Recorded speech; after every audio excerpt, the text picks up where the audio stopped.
कहानी की शुरुआत होती है साल 1983 से। अपसाइड डाउन का हमें एक सीन दिखाया जाता है। ये जमीन के नीचे की काली दुनिया है जहाँ चारों तरफ काली धुंध फैली हुई है। यहाँ पर बिजलियां कड़क रही हैं और अजीब सी राख हवा में तैर रही है। इस टाइम विल अपने बनाए हुए कैसल बायर्स के अंदर छुपा हुआ है। वो डर को कम करने के लिए एक गाना गा रहा है। तभी अचानक उसे बाहर से एक बहुत ही भयानक चीख सुनाई देती है। ये चीख डेमोगोर्गन की थी। डेमोगोर्गन कैसल बायर्स की दीवारों को चीर कर अंदर आ जाता है और विल उससे बचने के लिए अपनी पूरी जान लगाकर वहाँ से भागता है। वो जितना भी भागता, डेमोगोर्गन बहुत तेज था, उसके पीछे आ रहा था। वो बचने के लिए दरख्त के ऊपर चढ़ने लगा और डेमोगोर्गन भी उसके पीछे चढ़ता रहा। विल का बैलेंस बिगड़ता है और वो दरख्त से नीचे गिरने ही वाला होता है, पर उसकी बैग की वजह से वो एक टहनी के अंदर अटक जाता है। पर वजन फिर भी ज्यादा था, वो टहनी से गिर ही गया और गिरकर बेहोश हो गया और आखिर डेमोगोर्गन के हाथ लग गया। डेमोगोर्गन उसे घसीटते हुए वेक्ना के पास ले गया और यहाँ हमने वेक्ना का ठिकाना देखा जो बहुत ही ज्यादा खौफनाक था, जहाँ हर तरफ जिंदा इंसानों जैसी वेन्स थी, बड़ी बड़ी वेन्स जो इंसानों की वेन्स की तरह ही धड़क रही थी। वेक्ना विल को उन वेन्स के अंदर जकड़ लेता है और उसके मुंह के अंदर अपना एक टेंटिकल डालकर अपना डार्क एसेंस उसके अंदर डाल देता है और यहाँ वो कहता है इंतजार खत्म हुआ, अब खेल शुरू। खैर, अब सीन यहाँ से कट होकर हमें लगभग 4 साल बाद का सीन दिखाया जाता है। हम माइक के घर माइक की छोटी बहन हॉली को देख रही हैं जो जब नाश्ते का टेबल सेट कर रही थी तो अचानक खिड़की के बाहर उसे कोई इंसान खड़ा दिखाई दिया।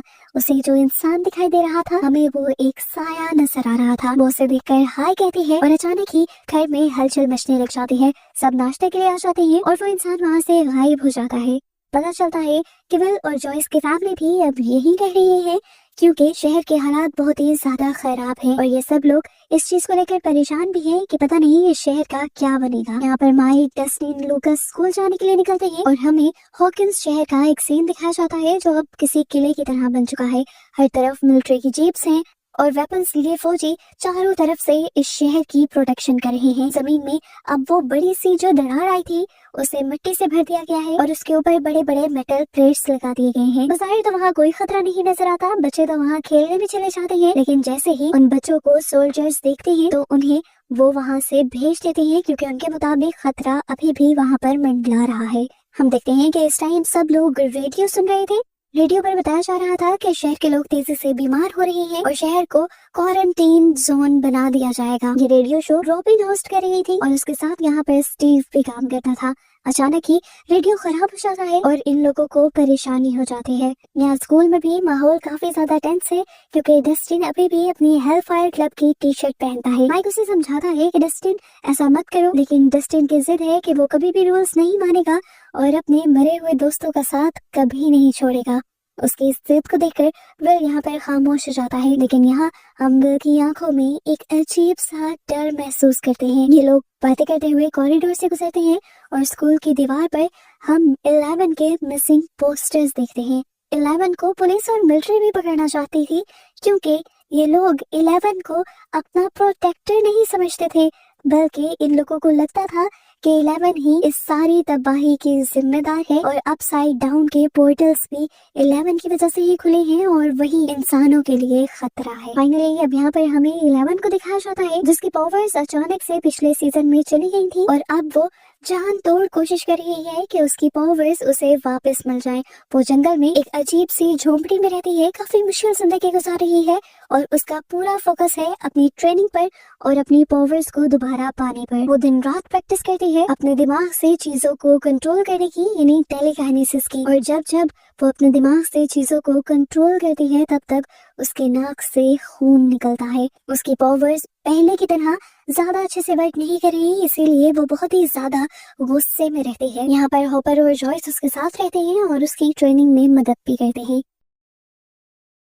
दूसरी तरफ हमें स्टीव और जोनाथन को दिखाया जाता है जो रेडियो टावर पर चढ़कर उसे ठीक कर देते हैं और इधर ही मरीन जो मिलिट्री बेस में काम करता है वो इन सब से मिलने के लिए आता है। वो यहाँ पर इन लोगों को कुछ वेपन्स और इंफॉर्मेशन देने का काम करता है जो वो अपसाइड डाउन की बेस से लेकर आता है। इनकी इस इंफॉर्मेशन के मुताबिक इन्हें पता चल जाता है कि अपसाइड डाउन में कुछ बड़ा होने वाला है और इन्हें भी अपने मिशन की प्लानिंग जल्दी करनी होगी क्योंकि जब जब अपसाइड डाउन का दरवाजा खुलता है तो ये लोग अपसाइड डाउन के अंदर वेक्ना को ढूंढने जाते हैं। अपने प्लान की खबर देने के लिए रॉबिन रेडियो से एक कहानी सुनाना शुरू करती है और टीम के सभी लोग उस कहानी के अंदर से सीक्रेट क्लूज निकालना शुरू कर देते हैं और अपने अपने कामों पर लग जाते हैं। हमें दिखाया जाता है कि हॉपर ने एक खुफिया बस के नीचे अपसाइड डाउन की तरफ जाने के लिए एक टनल खोदी हुई थी, जबकि यहाँ इन लोगों ने अपना एक खुफिया ऑफिस बनाया हुआ था रेडियो स्टूडियो के अंदर। हॉपर और जॉयस ने उस टनल के अंदर जाना था और बाकी सब ने ऊपर रहते हुए उनकी मदद करनी थी। इन्होंने मिलिट्री की गाड़ियों का पीछा करते हुए अपसाइड डाउन के अंदर दाखिल होना था और फिर वहाँ एक स्पेसिफिक जगह पर जाना था जहाँ पर इन्हें वेक्ना मिल सकता था।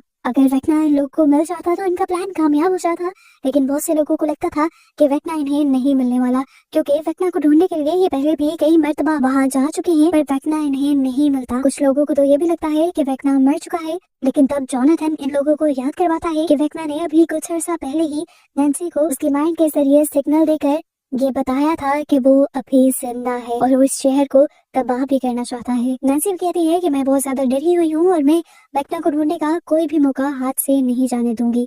यहाँ पर विल और उसके दोस्त भी जो प्लान को ही पूरा करने की प्लानिंग कर रहे थे, वहीं पर अचानक विल को चक्कर आने लग जाते हैं और अपनी इस फीलिंग की वजह से उसे एहसास होता है कि कहीं ना कहीं अपसाइड डाउन का कोई पोर्टल खुल रहा है। इधर हमें अब हॉली के स्कूल का सीन दिखाया जाता है। सभी बच्चे खेल रहे थे पर हॉली किसी से बात कर रही थी। टीचर नोटिस करती है कि वहाँ पर कोई भी नहीं था। असल में हॉली उसी शैडो से बात कर रही थी जिससे वो घर पर बात कर रही थी।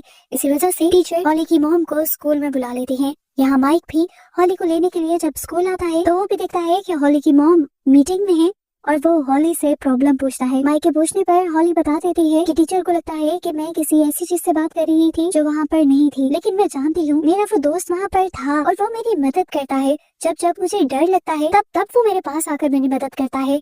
माइक को भी उसकी सिचुएशन अजीब लगती है और माइक अब उससे उसके डर के बारे में पूछने लगता है तो हॉली बताती है कि शहर में मॉन्स्टर्स रहते हैं और वो बच्चों को खा लेते हैं। तब माइक उसे समझाता है कि मॉन्स्टर्स नहीं होते, ये बस तुम्हारे दिमाग का एक डर है और इस डर से लड़ने के लिए तुम्हें खुद ही हिम्मत करनी होगी।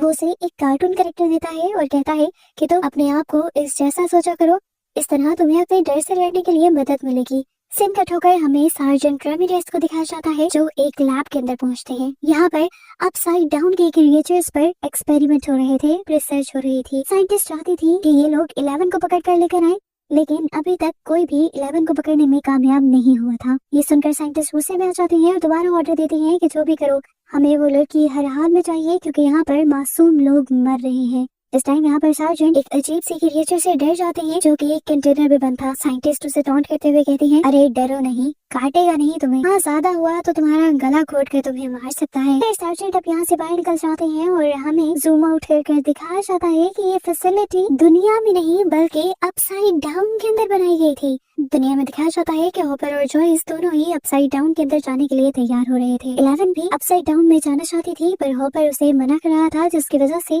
11 को गुस्सा आ जाता है। अब यहाँ पर जॉयस हॉपर से पूछती है, तुम बार बार उसे क्यों नाराज कर देते हो, जाने क्यों नहीं देते? अब हॉपर कहता है, वो मेरी बेटी है, मुझे पता है कि इस लड़ाई में उसका इम्पोर्टेंट रोल है, लेकिन मैं हर मर्तबा उसे खतरे में नहीं डाल सकता। मैं कई मर्तबा अपसाइड डाउन गया हूँ और हर मर्तबा मैं यही देखता हूँ कि वहाँ के लोग इसे ढूंढ रहे हैं और मैं नहीं चाहता कि मिशन से पहले वो उन लोगों के हाथों पकड़ी जाए।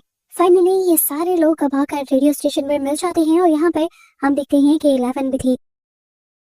माइक 11 से बातें करने लग जाता है और 11 अपनी परेशानी बताती है कि आजकल जॉयस अजीबोगरीब हरकतें कर रहा है और इस पर बहुत ज्यादा सख्ती भी कर रहा है। माइक उसे हौसला देता है और कहता है जरूर इसके पीछे कोई ना कोई रीजन होगी। वो उसे ये भी बताता है कि दिल को आजकल बहुत ही अजीबोगरीब चीजें फील हो रही हैं और हमें उम्मीद है कि अब हमें वेक्ना मिल जाएगा। खैर बातों का टाइम खत्म हो जाता है और ये लोग अपने मिशन के लिए तैयार हो जाते हैं। जॉयस को एक डिवाइस पकड़ा दी गई थी जिससे उसकी लोकेशन का इनको पता चलता रहता। इसके सिग्नल पर डस्टिन ने नजर रखनी थी, लेकिन ये लोग परेशान हैं कि डस्टिन अभी तक आया नहीं था। इस टाइम विल सबसे कहता है कि डस्टिन की जगह मैं चला जाता हूँ, लेकिन सब विल को जाने से मना कर देते हैं और ये सोचकर विल को बहुत ही बुरा लगता है कि सब उसे कमजोर समझते हैं। यहाँ पर हमें दिखाया जाता है कि हॉपर उस टनल के नीचे चला जाता है जहाँ से ये अपसाइड डाउन का रास्ता आना था।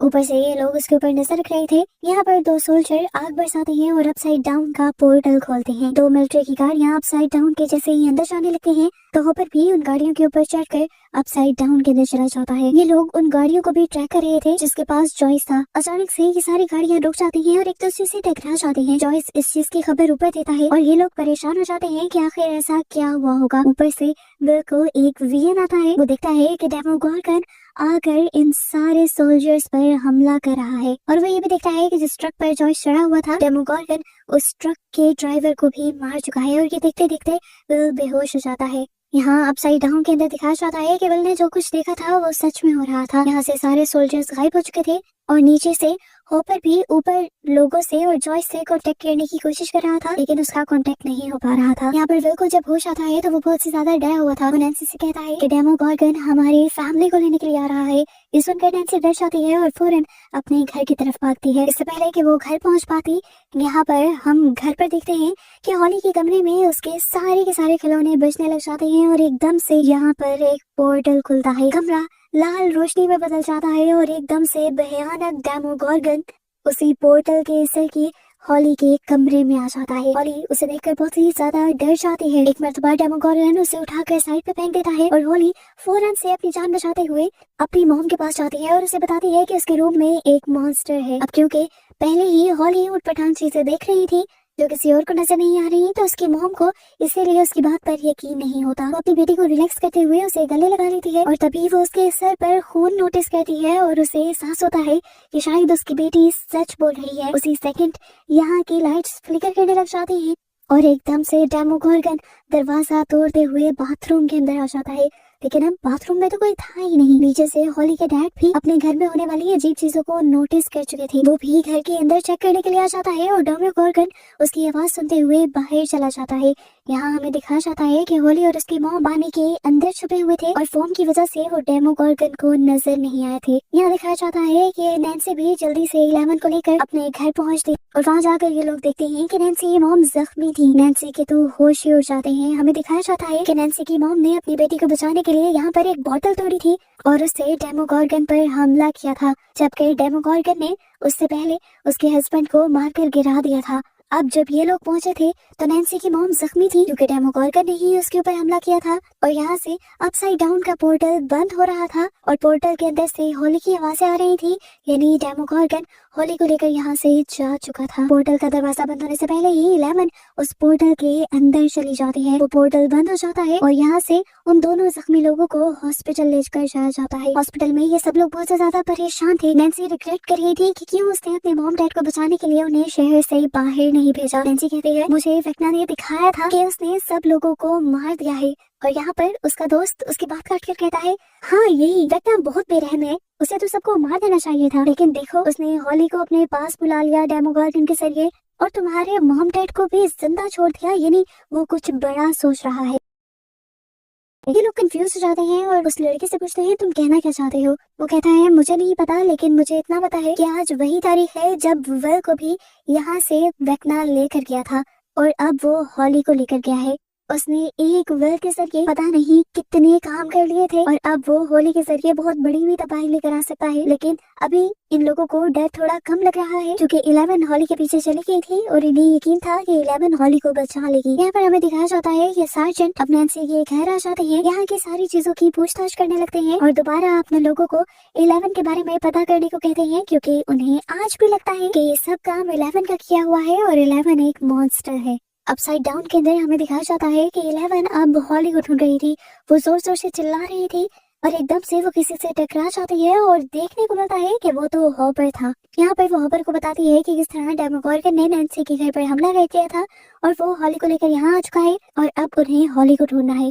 यहाँ रेडियो स्टेशन के अंदर विल अब काफी ज्यादा घबराया हुआ था। विल की मॉम उससे पूछती है तुम्हें अब क्या महसूस हो रहा है। वो कहता है कि मुझे उन सारी चीजों से एक गहरा कनेक्शन फील हो रहा है। मुझे ऐसा लग रहा है कि जैसे वेक्ना मेरे माइंड के जरिए मेरे से बात कर रहा है, पर उसकी मॉम कहती है ऐसा कैसे हो सकता है, हमने तो तुम्हारा वो कनेक्शन तोड़ दिया था। वो कहता है मुझे नहीं पता, जब मैं कैलिफोर्निया में था तब वाकई वो कनेक्शन टूट चुका था, लेकिन जब मैं यहाँ पर वापस आया हॉकिंस में तब से मुझे वो सारी चीजें दोबारा से फील होने लगी हैं। ये सुनकर रॉबिन उससे कहती है मुझे लगता है कि तुम्हारा और उन चीजों का कनेक्शन किसी एंटीना जैसा है। जैसे ही तुम इस जगह से दूर जाते हो तुम्हारा कनेक्शन टूट जाता है, लेकिन जैसे ही यहाँ पर करीब आते हो तो तुम्हारे कनेक्शन स्ट्रॉन्ग हो जाते हैं और तुम्हारे अंदर का कनेक्शन कभी भी अपसाइड डाउन से टूटा ही नहीं। ये बात सुनकर विल को भी सब समझ आ जाता है और वो कहता है हाँ ऐसा ही हो रहा है और मैं इन्हीं कनेक्शन और सिग्नल्स के जरिए हॉली को भी ढूंढ सकता हूँ। वो अब अपसाइड डाउन जाना चाहता था पर उसकी मॉम मना कर देती है और इस बात से विल को गुस्सा आ जाता है क्योंकि हमेशा हर कोई उसे कमजोर समझ रहा था। यहाँ अपसाइड डाउन के अंदर हमें दिखाया जाता है कि हॉपर 11 को डांट रहा था कि उसे इस तरह अपसाइड डाउन के अंदर नहीं आना चाहिए, लेकिन यहाँ 11 गुस्सा हो जाती है और कहती है कि आप सिर्फ एक चीज के बारे में सोच रहे हैं, बाकी चीजों के बारे में क्यों नहीं सोच रहे। वहाँ दुनिया में डेमोगोर्गन ने हमला कर दिया था, हॉली गुम है, परेशान है सब और आपको सिर्फ मेरी पड़ी है। हॉपर उसे समझाता है कि मैं इसलिए तुम्हें कह रहा हूँ क्योंकि मुझे डर है कि तुम्हें मिलिट्री वाले पकड़ लेंगे। जिस पर 11 कहती है कि इससे पहले कि वो हमें पकड़े हमें अपना काम पूरा कर देना चाहिए, हमें वेक्ना को ही खत्म कर देना चाहिए और मैं ये भी जानती हूँ कि हॉली भी आज वेक्ना के पास ही होगी। इस टाइम हॉपर थोड़ा कंफ्यूज था और वो कहता है मुझे ये नहीं समझ आ रही कि आखिर उस छोटी सी बच्ची का वेक्ना से कनेक्शन क्या है। इसका जवाब 11 के पास भी नहीं था। सीन कट होकर हमें दुनिया में दिखाया जाता है लूकस इस टाइम अपनी एक कोमा में गई हुई दोस्त के पास है जिसका नाम है मैक्स। वो मैक्स को यहाँ पर सब कुछ बता रहा था जो अब तक हो चुका था, लेकिन कोमा में होने की वजह से वो कुछ सुन नहीं सकती थी। यहाँ हॉस्पिटल में नैन्सी और उसका भाई माइक बातें कर रहे होते हैं हॉली के बारे में। माइक याद दिलाता है कि सुबह जब मैं स्कूल गया था तब मॉम हॉली की टीचर से मीटिंग कर रही थी। मीटिंग की वजह थी कि हॉली किसी से बात कर रही थी। टीचर के मुताबिक वहाँ पर कोई भी नहीं था और जब मैंने हॉली से बात की तो हॉली ने कहा कि वो मेरा इमेजिनरी दोस्त है जो उसकी मदद करता है और उसने सुबह उसे बताया भी था कि तुम्हें लेने के लिए यहाँ पर मॉन्स्टर्स आ रही हैं और रात को ही डेमोगोर्गन उसे ले गया। ये इत्तेफाक नहीं हो सकता, जरूर उस चीज का भी कोई ना कोई कनेक्शन है हॉली के गायब होने के साथ। माइक को नाम भी याद था, हॉली ने मिस्टर वॉलसेट नाम बताया था। ये लोग परेशान हो जाते हैं कि आखिर मिस्टर वॉलसेट है कौन, पर इन्हें यहाँ पर कुछ भी नहीं पता था। नैन्सी को लगता है कि उसकी मॉम को जरूर पता हो सकता है, लेकिन उसकी मॉम इस टाइम आईसीयू में थी और उनके पास किसी को भी जाना अलाउ नहीं था। वो माइक से कहती है कि तुम नर्स का ध्यान भटकाओ और मैं मॉम से जाकर मिस्टर वॉलसेट के बारे में पूछती हूँ। सीन कट होकर रेडियो स्टेशन में हमें रॉबिन और विल को दिखाया जाता है। रॉबिन सीक्रेटली विल के पास आती है और कहती है कि तुम्हारा प्लान बहुत अच्छा है, तुम अपने सिग्नल्स के जरिए हॉली को ढूंढ सकते हो, लेकिन मैं जानती हूँ कि अगर तुम्हारे अपसाइड डाउन में जाने की बात की गई तो तुम्हारी मॉम बहुत ज्यादा उदास हो जाएंगी। लेकिन मेरे पास एक खतरनाक आइडिया है, अगर तुम तैयार हो तो। विल को खुशी थी कि आखिर कोई तो उसके ऊपर यकीन कर रहा था। वो कहता है मुझे डर नहीं लगता, मैं हर काम करने के लिए तैयार हूँ। यहाँ अपसाइड डाउन में हमें दिखाया जाता है कि 11 का पता मिलिट्री को लग जाता है। वो 11 की तस्वीरें जाकर साइंटिस्ट को देती हैं और साइंटिस्ट यहाँ उल्टा होने के ऊपर गुस्सा होने लग जाती हैं कि तस्वीरों से कुछ नहीं होगा, जब तक तुम 11 को पकड़कर मेरे पास न ले आओ तब तक अब मेरे सामने ना आना। यहाँ पर हमें 11 और हॉपर को दिखाया जाता है जो अब हॉली को ही ढूंढ रहे थे। 11 नोटिस करती है कि हॉपर की स्पीड काफी कम थी और यहाँ पर उसे पता चलता है कि उसे चोट लगी हुई है। वो उसकी मरहम पट्टी करती है और यहाँ पर हॉपर 11 को अपना असली डर बता देता है। वो बताता है कि तुमसे पहले मेरी एक बेटी थी सारा, पर उसे कैंसर हो गया था। वो बहुत बहादुर थी, उसे कभी मरने का डर नहीं लगा। वो हर रोज मौत को ही चैलेंज देती थी और अपनी हालत को बेहतर करने की कोशिश करती थी। डॉक्टर्स को भी उम्मीद थी कि वो बच जाएगी, लेकिन फिर वो मर गई। वो मुझसे दूर चली गई और मैं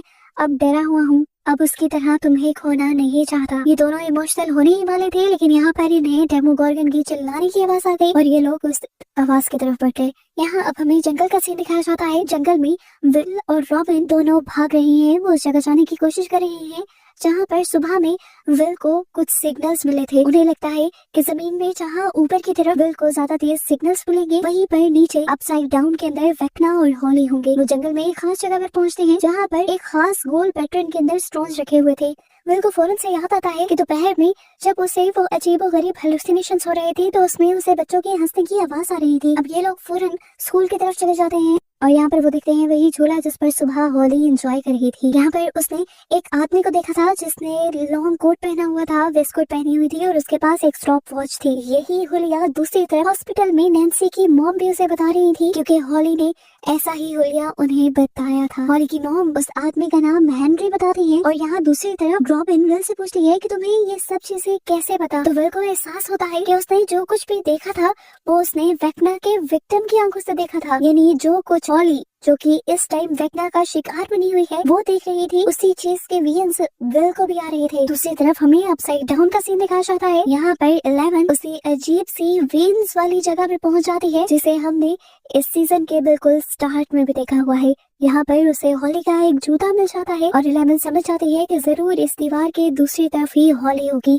और इसीलिए वो अपने माइंड का इस्तेमाल कर हॉली को ढूंढ नहीं पा रही। वो अब अपनी ताकत का इस्तेमाल करती है इस दीवार को तोड़ने की, लेकिन चाहे जितनी भी ताकत लगा ले, ये दीवार थोड़ी थोड़ी खुल तो रही थी पर पूरी तरह टूट नहीं रही थी। ये दीवार अपने आप को दोबारा से बना लिया करती थी। हॉपर भी हर तरीके से इस दीवार को काटने की, तोड़ने की कोशिश करता है, पर इस दीवार में एक भी सुराख नहीं हो पाता।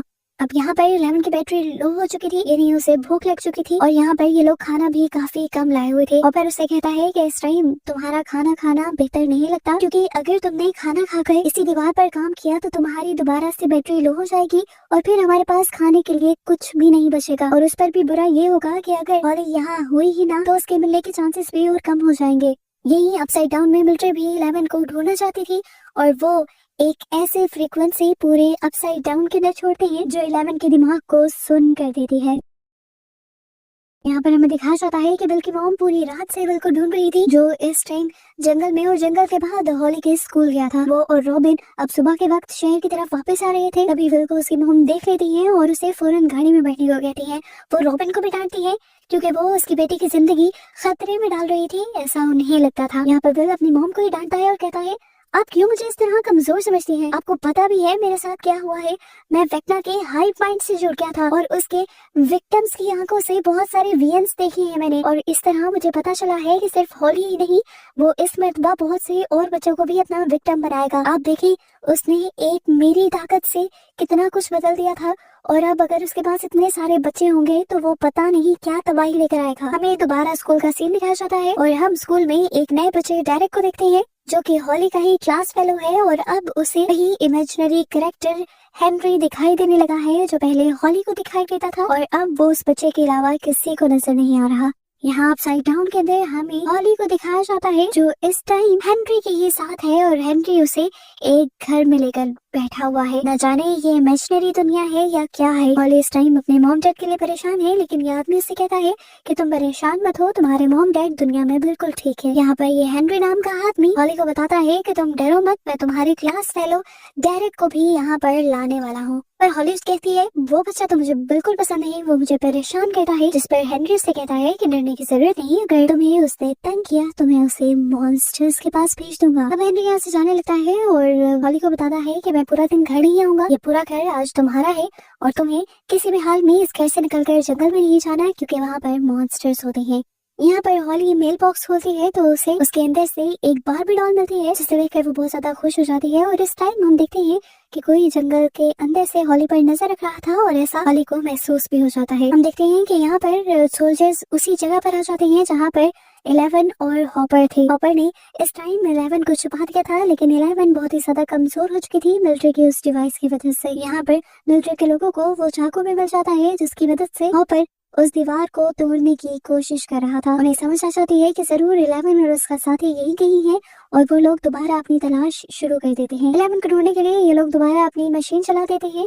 11 को जब दर्द होता है तो वो चिल्लाती है और सोल्जर्स उसी डायरेक्शन में बढ़ने लग जाते हैं अपनी बेटी को बचाने के लिए। हॉपर यहाँ सोल्जर्स पर गोलियां चलाने लगता है, पर जल्दी उसकी गोलियां खत्म हो जाती हैं और मिलिट्री यहाँ उन पर भारी पड़ने लग जाती है। हॉपर के पास कोई और दूसरा रास्ता नहीं रहता और वो 2 ग्रेनेड निकालकर पहले मिलिट्री वालों की तरफ फेंक देता है, और बाद में अपनी आखिरी गोली का इस्तेमाल करते हुए उस मशीन को भी तबाह कर देता है जो 11 को नुकसान पहुंचा रही थी। कुछ ही देर में 11 रिकवर हो जाती है और बाहर निकल कर आती है, और अब अपनी माइंड की पावर से इन सारे सोल्जर से लड़ती है और इन्हें मार गिराती है। हमें दिखाया जाता है कि यहाँ बाकी सभी लोग दोबारा से रेडियो स्टेशन पर हैं, और रेडियो स्टेशन पर विल एक बहुत बड़ी इंफॉर्मेशन इन सब लोगों को देता है कि वो असल में वेक्ना के माइंड के अंदर जा सकता है, और वेक्ना बच्चों के माइंड के अंदर जाता है। इस तरह से विल को वेक्ना के अगले शिकारों का पता चल जाता है, और वेक्ना अब अगला शिकार डेरेक को बनाने वाला है। नैन्सी भी, जो अपनी मॉम से काफी सारी इंफॉर्मेशन लेकर आई हुई थी, वो भी इन लोगों को बताती है कि वेक्ना इस टाइम एक बहुत ही अच्छे इंसान के रूप में बच्चों को मैनिपुलेट कर रहा है। वो हेनरी की शक्ल में बच्चों का पीछा करता है, बच्चों से बातें करता है और फिर बच्चों को बहला फुसला कर अपने साथ ले जाता है। ये लोग यहाँ पर डिसाइड करते हैं कि जो कुछ मर्जी हो जाए इन्हें डेरेक को हर हाल में बचाना होगा। पर ये लोग डेरेक को बचाएंगे क्या कहकर इन्हें बस एक ही रास्ता नजर आता है कि ये लोग डेरेक को किडनैप कर लेंगे। डस्टिन को ये प्लान ज्यादा अच्छा नहीं लगता। वो कहता है कि अगर हम डेरेक के पीछे पड़ जाएंगे तो होली को कौन ढूंढेगा, और होली नहीं मिलेगी तो वेक्ना कैसे मिलेगा। यहाँ पर माइक के पास एक और अच्छा प्लान था। वो यहाँ पर सबसे कहता है कि हमें किसी तरह डेमोगोर्गन को अपनी तरफ अट्रैक्ट करना चाहिए, उससे लड़ना चाहिए, और जब हम उससे लड़ रहे होंगे तो किसी तरह हम उसके ऊपर एक डिवाइस लगा देंगे जिससे हमें उसकी डायरेक्शन का पता चलता रहेगा, और वो जब वेक्ना के पास जाएगा तो हमें वेक्ना का भी पता चल जाएगा। सबको माइक का ये प्लान बहुत ज्यादा पसंद आता है। दूसरी तरफ अपसाइड डाउन के अंदर वेक्ना के बनाई हुई इमेजिनरी दुनिया के अंदर हम हॉली को देखते हैं जो बहुत ही ज्यादा खुश है, नए नए ड्रेसेस पहन रही है, केक्स बना रही है और वो सब कर रही है जो वो चाहती है। अचानक ही उसकी दरवाजे पर बेल होती है। भाई तो कोई भी नहीं था। उसने मेल बॉक्स चेक किया तो उसमें हेनरी का ही लेटर था जो असल में वेक्ना है। वो उससे कहता है कि मुझे तुम्हारी मदद चाहिए, इसीलिए इस मैप को फॉलो करते हुए मेरे पास आओ। दूसरी तरफ हमें अपसाइड डाउन के अंदर दिखाया जाता है कि सार्जेंट वहाँ पर पहुंच जाते हैं जहाँ पर 11 ने मिलिट्री के सोल्जर्स को मारा था। सार्जेंट देखकर अपने बाकी सोल्जर्स को ऑर्डर देते हैं कि उस बंदे को ढूंढ कर लाओ जिसने ये सब किया है। जबकि यहाँ पर 11 और हॉपर दोनों ही एक सेफ जगह पर आराम कर रहे थे। 11 हॉपर से कहते हैं हो ना हो, मुझे लगता है कि उसी दीवार के पीछे कुछ है, और वो सोल्जर जो उन दीवारों के पास था, मुझे लगता है कि उस सोल्जर को दीवार के बारे में जरूर कुछ ना कुछ पता है। मुझे सिर्फ 20 मिनट चाहिए उस सोल्जर से सारी सच्चाई उगलवाने के लिए। हॉपर को 11 का प्लान पसंद नहीं आता, लेकिन वो जानता है कि 11 तो उसकी बात मानने वाली नहीं है। दूसरी तरफ दुनिया में हमें दिखाया जाता है कि इन लोगों ने जो दोनों प्लान बनाए हुए थे वेक्ना को ट्रैक करने के लिए, ये लोग दोनों प्लान पर वर्क कर रहे थे कि इन दोनों में से कोई एक तो कामयाब हो ही जाएगा। एक तरफ ये लोग हॉली को भी ढूंढने की प्लानिंग कर रहे थे और दूसरी तरफ डेरेक को भी किडनैप करने की प्लानिंग कर रहे थे ताकि उसके जरिए वेक्ना तक पहुंच जाए। अब डेरेक को किडनैप करना था तो उसके घर भी जाना था। घर में तभी घुस पाते जब उसके पेरेंट्स सो रहे होते, और पेरेंट्स को गहरी नींद में सुलाने के लिए रॉबिन और विल हॉस्पिटल से नींद की गोलियां चुराने का डिसाइड करते हैं। दूसरी तरफ हमें दिखाया जाता है कि नैन्सी एक गोली के अंदर ट्रैकर को लगाने की कोशिश कर रही होती है ताकि ये गोली जब डेमोगोर्गन को मारी जाए तो ट्रैकर उस पर लग जाए। मरी उससे कहता है कि मुझे नहीं लगता कि ये आइडिया काम करेगा, तो नैन्सी कहते हैं एक मरतबा ट्राई करके देखने में क्या हर्ज है। यहाँ पर नैन्सी आखिर वो बुलेट चलाकर उसे टेस्ट भी कर लेती है और देखती है कि ट्रैकर बिल्कुल सही था, यानी उनका ये एक्सपेरिमेंट भी कामयाब हो गया।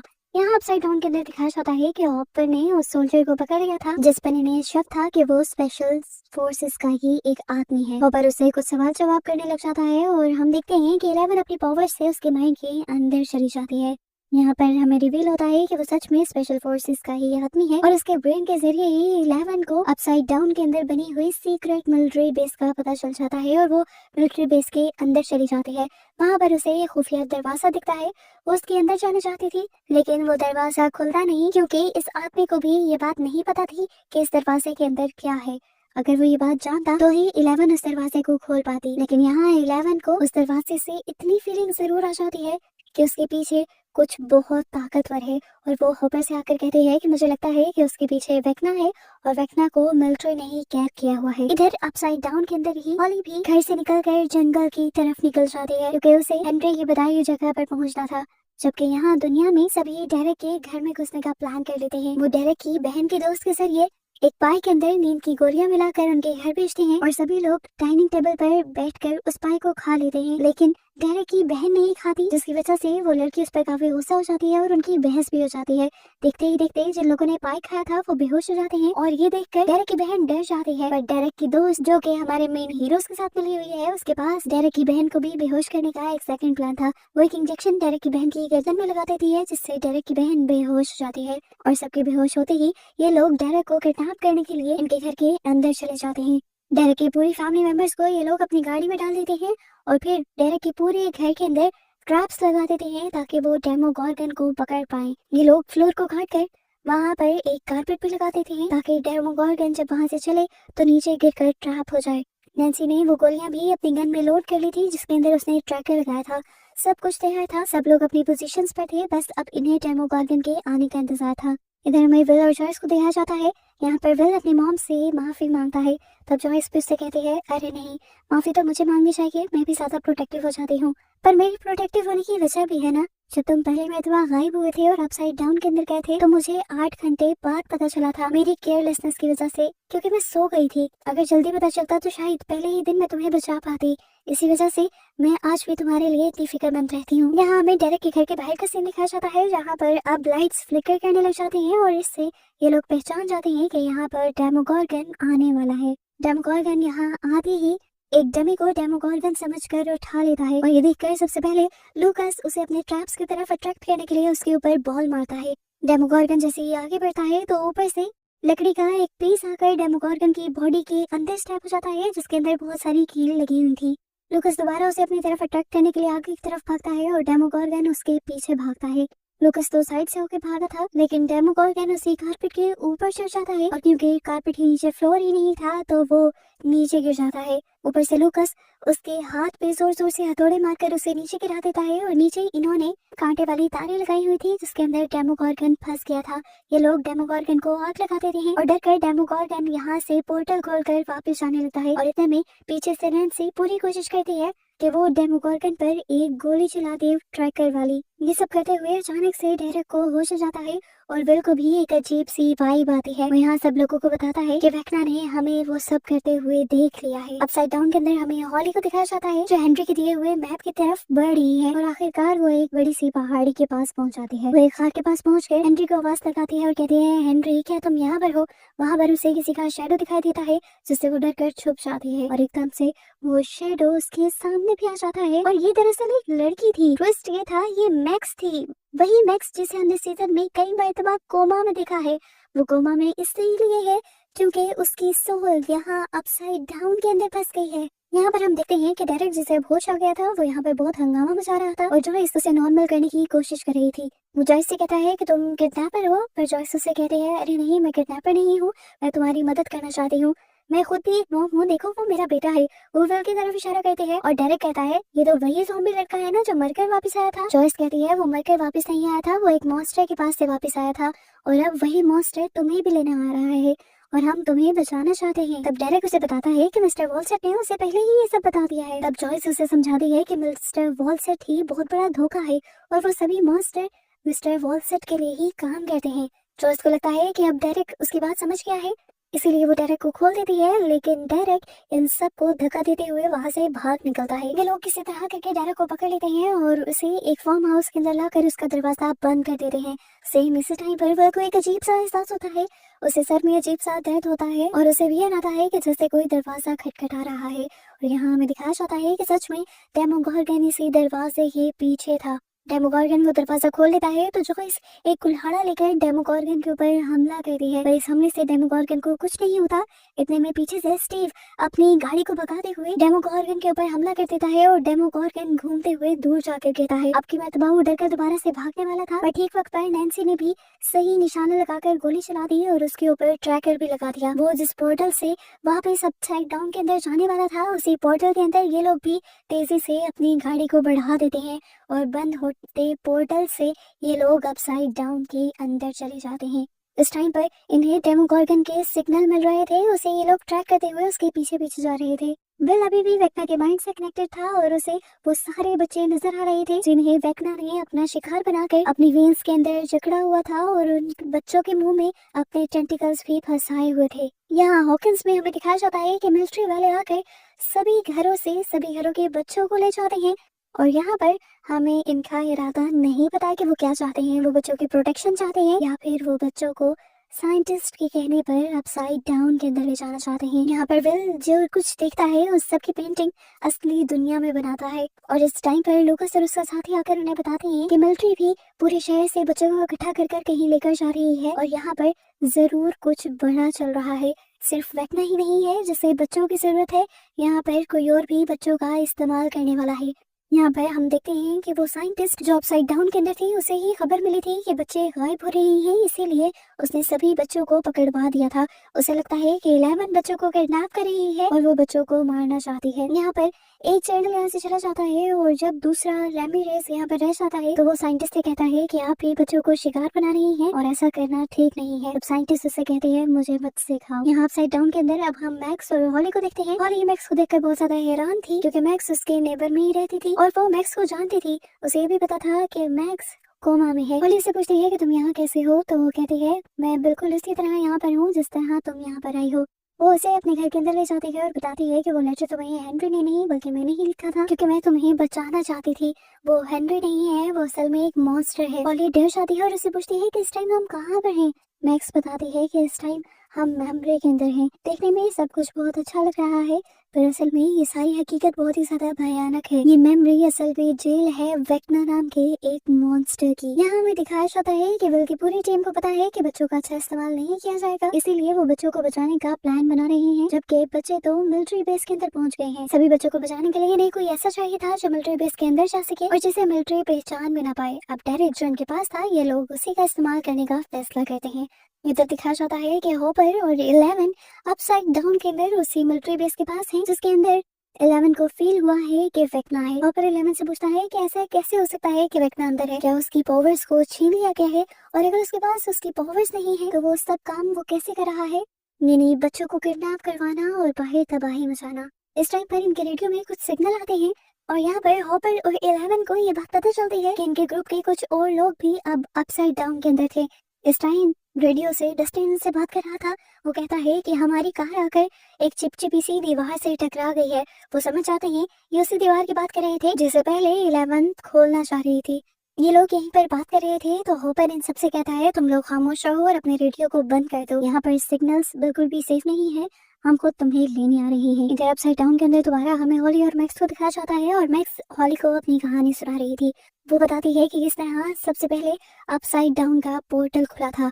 हॉकिंस शहर एकदम से दो हिस्सों में बट गया था। उस टाइम मैक्स कुछ टाइम के लिए मर गई थी, लेकिन जब उसे होश आया तब वो एक अजीब से रेनबो रूम में थी। वो कहती है कि जब मैं उठी और मैंने आगे जाकर दरवाजा खोला तो मैं एक स्कूल में थी और उस टाइम था 1959, यानी मैं लगभग 30 साल पास्ट में चली गई थी। वो कहती है कि मैंने उस जगह से निकलने की बहुत कोशिश की, लेकिन हर मर्तबा मैं एक नए टाइम में पहुंच गई और इसी तरह फिरते फिरते आखिर में अपने टाइम में वापस आ गई और फिर जाकर मुझे एहसास हुआ कि असल में मैं तो हेनरी के दिमाग के अंदर हूँ। यहाँ दुनिया में दिखाया जाता है कि डेरेक उन सबके प्लान के मुताबिक मिलिट्री बेस के पास पहुंचता है तो सभी मिलिट्री वाले उसे गन पॉइंट पर ले लेते हैं और यहाँ पर डेरेक बहुत ही मासूमियत से बहाना बनाता है, अरे मैं तो आप लोग के पास आया हूँ, सारे शहर के बच्चों को आप यहाँ पर लेके आए हो ना, लेकिन मैं तो यहीं पर छूट गया। ऐसे ये लोग डेरेक को मिलिट्री बेस के अंदर ले लेते हैं और फिर डेरेक वॉशरूम में जाकर इनके दिए हुए फोन से इन लोगों से कांटेक्ट करता है। जॉइस डेरेक से कहती है कि तुम सारे बच्चों से बात करो और जिसने मिस्टर वॉलसट को देखा है उन सबको इकट्ठा करो, हम जल्द ही तुम्हें लेने आ जाएंगे। यहाँ अपसाइड डाउन के अंदर दिखाया जाता है कि अब 11 ने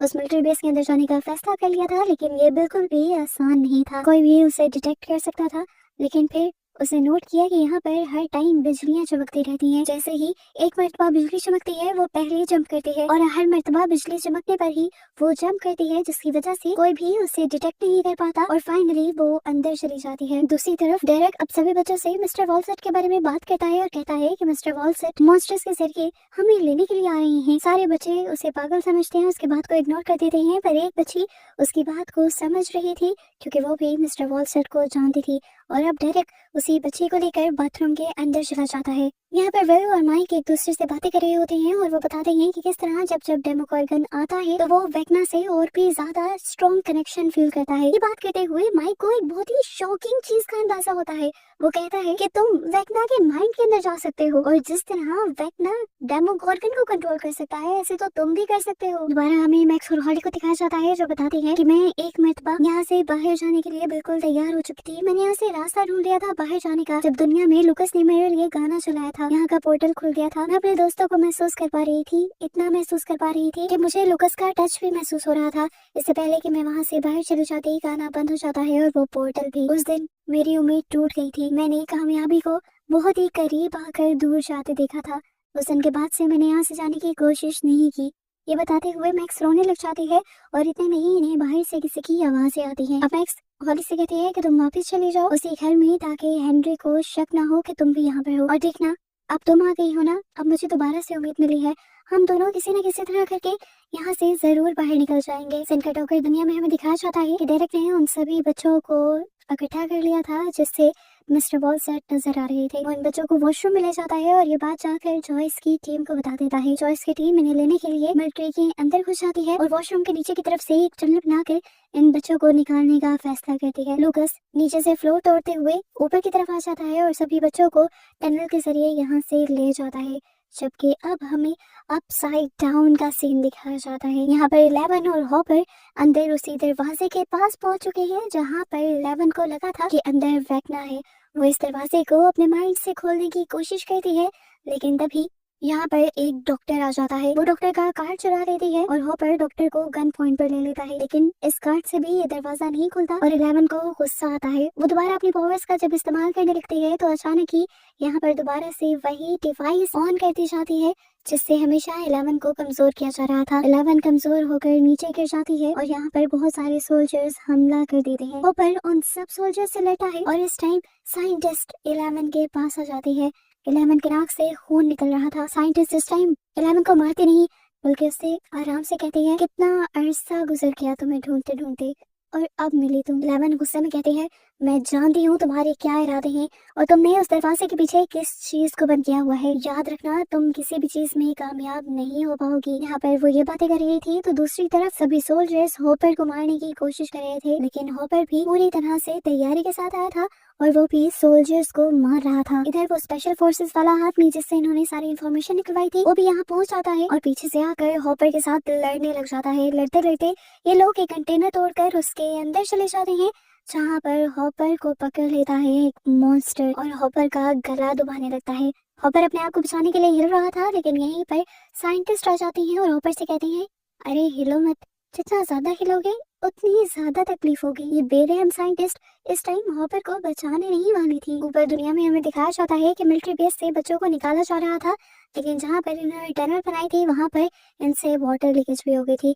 ये लोग वाटर को कंट्रोल करने की कोशिश कर रहे होते हैं और एक एक करके बच्चों को निकाल रहे होते हैं, लेकिन पानी के ज्यादा होने की वजह से एक बच्चा पानी से स्लिप हो जाता है और एक बच्ची जाकर ये बात ऑफिसर को बता देती है। यहाँ पर डेरिक को लगता है कि उनका सारा प्लान फेल हो जाएगा, इसीलिए वो जल्दी से जॉयस को ये सारी बात बता देता है और ऑफिसर्स के आने से पहले खुद से दरवाजे के आगे खड़ा हो जाता है। इस टाइम वो मिलिट्री वालों को अंदर आने नहीं दे रहा था, जबकि सीन कट होकर हमें दोबारा से अपसाइड डाउन का सीन दिखाया जाता है। यहाँ पर डॉक्टर अभी भी हॉपर के पास खड़ी है और वो हॉपर से सवाल करती है कि ऐसा क्या है 11 में जो तुम मुझसे इतना छुपा कर रखते हो। आज तक तुमने उसे हमारे हाथ नहीं लगने दिया और आज खुद ही तुम उसे यहाँ ले आए। हॉपर उसे कुछ नहीं पता था और यहाँ पर डॉक्टर एकदम से इस कंटेनर का टेम्परेचर लो कर देती है, जिससे ये मॉन्स्टर स्ट्रॉन्ग हो जाता है और जोर से हॉपर को जकड़ लेता है। वो उसे कहती है कि तुम मुझे मेरे सवालों का जवाब दे दो, मैं तुम्हें बचा सकती हूँ। ये कहते हुए उसने इस कंटेनर का टेम्परेचर हाई कर दिया था, जिसकी वजह से मॉन्स्टर ने कमजोर होकर अपनी पकड़ थोड़ी कम की थी हॉपर पर। हॉपर भी समझ गया था कि साइंटिस्ट बहुत ही आराम से इस मॉन्स्टर को कंट्रोल कर सकती है और मुझे बचा सकती है, लेकिन फिर भी वो 11 के बारे में उसे कुछ नहीं बताता।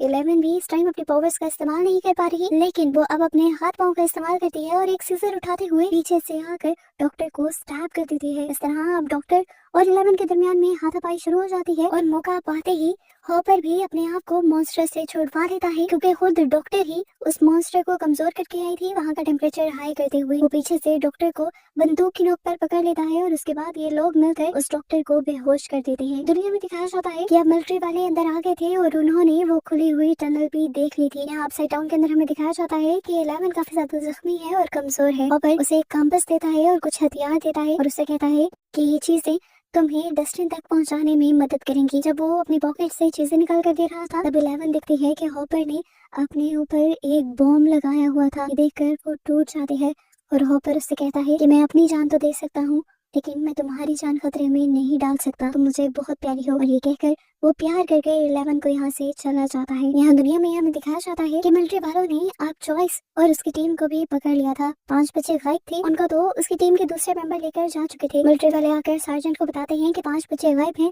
और बाकी बच्चों को ये लोग ले जाने की कोशिश कर रहे थे। यहाँ पर जॉयस मिलिट्री वालों को समझाने की कोशिश करती है कि वो बच्चे खतरे में हैं। मिलिट्री वाले कहते हैं कि हम उन बच्चों को ही बचाने के लिए यहाँ पर लेकर आए हैं। तब डेरेक सार्जेंट से कहता है, आप नहीं जानते, मैंने खतरे को देखा है, आप उससे लड़ नहीं पाएंगे। अभी ये लोग बात ही कर रहे थे कि विल को दोबारा से वियन आने लगते हैं, उसकी तबीयत बिगड़ने लग जाती है और यहाँ पूरे मिलिट्री बेस की लाइट्स भी फ्लिकर करने लग जाती हैं। इस टाइम ये उसी जगह पर खड़े थे जहाँ से सालों पहले हॉकिंस शहर फटा था और नीचे से अपसाइड डाउन का पोर्टल खुला था। वो जगह दोबारा से फट जाती है और अंदर से एक डेमोगॉर्गन निकलकर बाहर आता है। इस डेमोगॉर्गन को देखते ही सभी सोल्जर्स डेमोगॉर्गन पर हमला करने लग जाते हैं, लेकिन तभी जगह जगह से और भी पोर्टल्स खुलने लगते हैं और हर पोर्टल में से डेमोगॉर्गन बाहर आने लगता है। सोल्जर्स हर डेमोगॉर्गन से लड़ने का ट्राई करते हैं, लेकिन सबको तो वो मार नहीं पा रहे थे। यहाँ डेमोगॉर्गन्स और इंसानों के दरमियान में एक बड़ी लड़ाई हो गई थी। इस टाइम जॉयस के साथी ने भी अपनी पूरी टीम को बता दिया था कि अब हॉकिंस पर डेमोगॉर्गन्स का हमला हो चुका है। विल और माइक यहाँ पर अपने सभी लोगों को डेमोगॉर्गन से बचाने की कोशिश कर रहे थे, लेकिन तभी यहाँ पर वेक्ना आ चुका था और ये देखकर वो बहुत ही ज्यादा घबरा जाते हैं। दूसरी तरफ हमें 11 को दिखाया जाता है। 11 और हॉपर दोनों उसी बड़े दरवाजे के पीछे जा चुके हैं, जिसके पीछे उन्हें लग रहा था कि वेक्ना होगा, लेकिन यहाँ पर वेक्ना नहीं बल्कि 11 जैसी ही एक और लड़की थी जो अपने माइंड से सब कुछ कंट्रोल कर सकती थी। और यहाँ पर पता चलता है कि वो साइंटिस्ट इस लड़की को काफी अरसे से कैद किए हुए है और वो उस पर एक्सपेरिमेंट कर रही है। वेक्ना दुनिया में आकर देखता है कि उसकी डेमोगॉर्गन की फौज को इंसानों ने गोलियों से भून दिया है, वो सारे मरे पड़े हैं। और ये देखकर वेक्ना को गुस्सा आता है और वो अपनी पावर के एक ही झटके में अपने सभी डेमोगॉर्गन्स को दोबारा से जिंदा कर देता है। मरे जो सारे बच्चों को बचाकर यहाँ से लेकर जाने वाला था, उसके सामने भी डेमोगॉर्गन्स आ जाते हैं और उसका ट्रक पलट देते हैं। यहाँ पर हम देखते हैं कि लुकस के सामने भी एक डेमोगॉर्गन आ गया था और लुकस एक कुल्हाड़ी के जरिए उससे लड़ रहा था, जबकि यहाँ पर वेक्ना अब अपनी पावर्स से विल को अपने करीब ले आता है। जॉयस गुस्सा देखकर जॉयस को गुस्सा आ जाता है और वो वेक्ना से कहती है मेरे बेटे को छोड़ दो। वेक्ना अपनी पावर्स से दूर से ही जॉयस को दूर फेंक देता है और विल को अपने पास लेकर आता है। उसके मुंह पर हाथ फेरते हुए से कहता है तुम जानते हो ना ये बच्चे कहाँ पर हैं? जैसे ही विल अपने दिमाग में बच्चों के बारे में सोचता है, वेक्ना को भी बच्चों की लोकेशन पता चल जाती है और वेक्ना सभी बच्चों को गायब कर देता है और विल से कहता है तुम्हें पता है मैं बच्चों का शिकार क्यों करता हूँ? बच्चे बहुत जल्दी बहक जाते हैं और उन बच्चों में से सबसे पहले तुम थे और तुम वो हो जिसने मेरी ताकत को कई 100 गुना बढ़ा दिया था। विल से कहता है कि तुम्हें तोड़ना बहुत आसान था,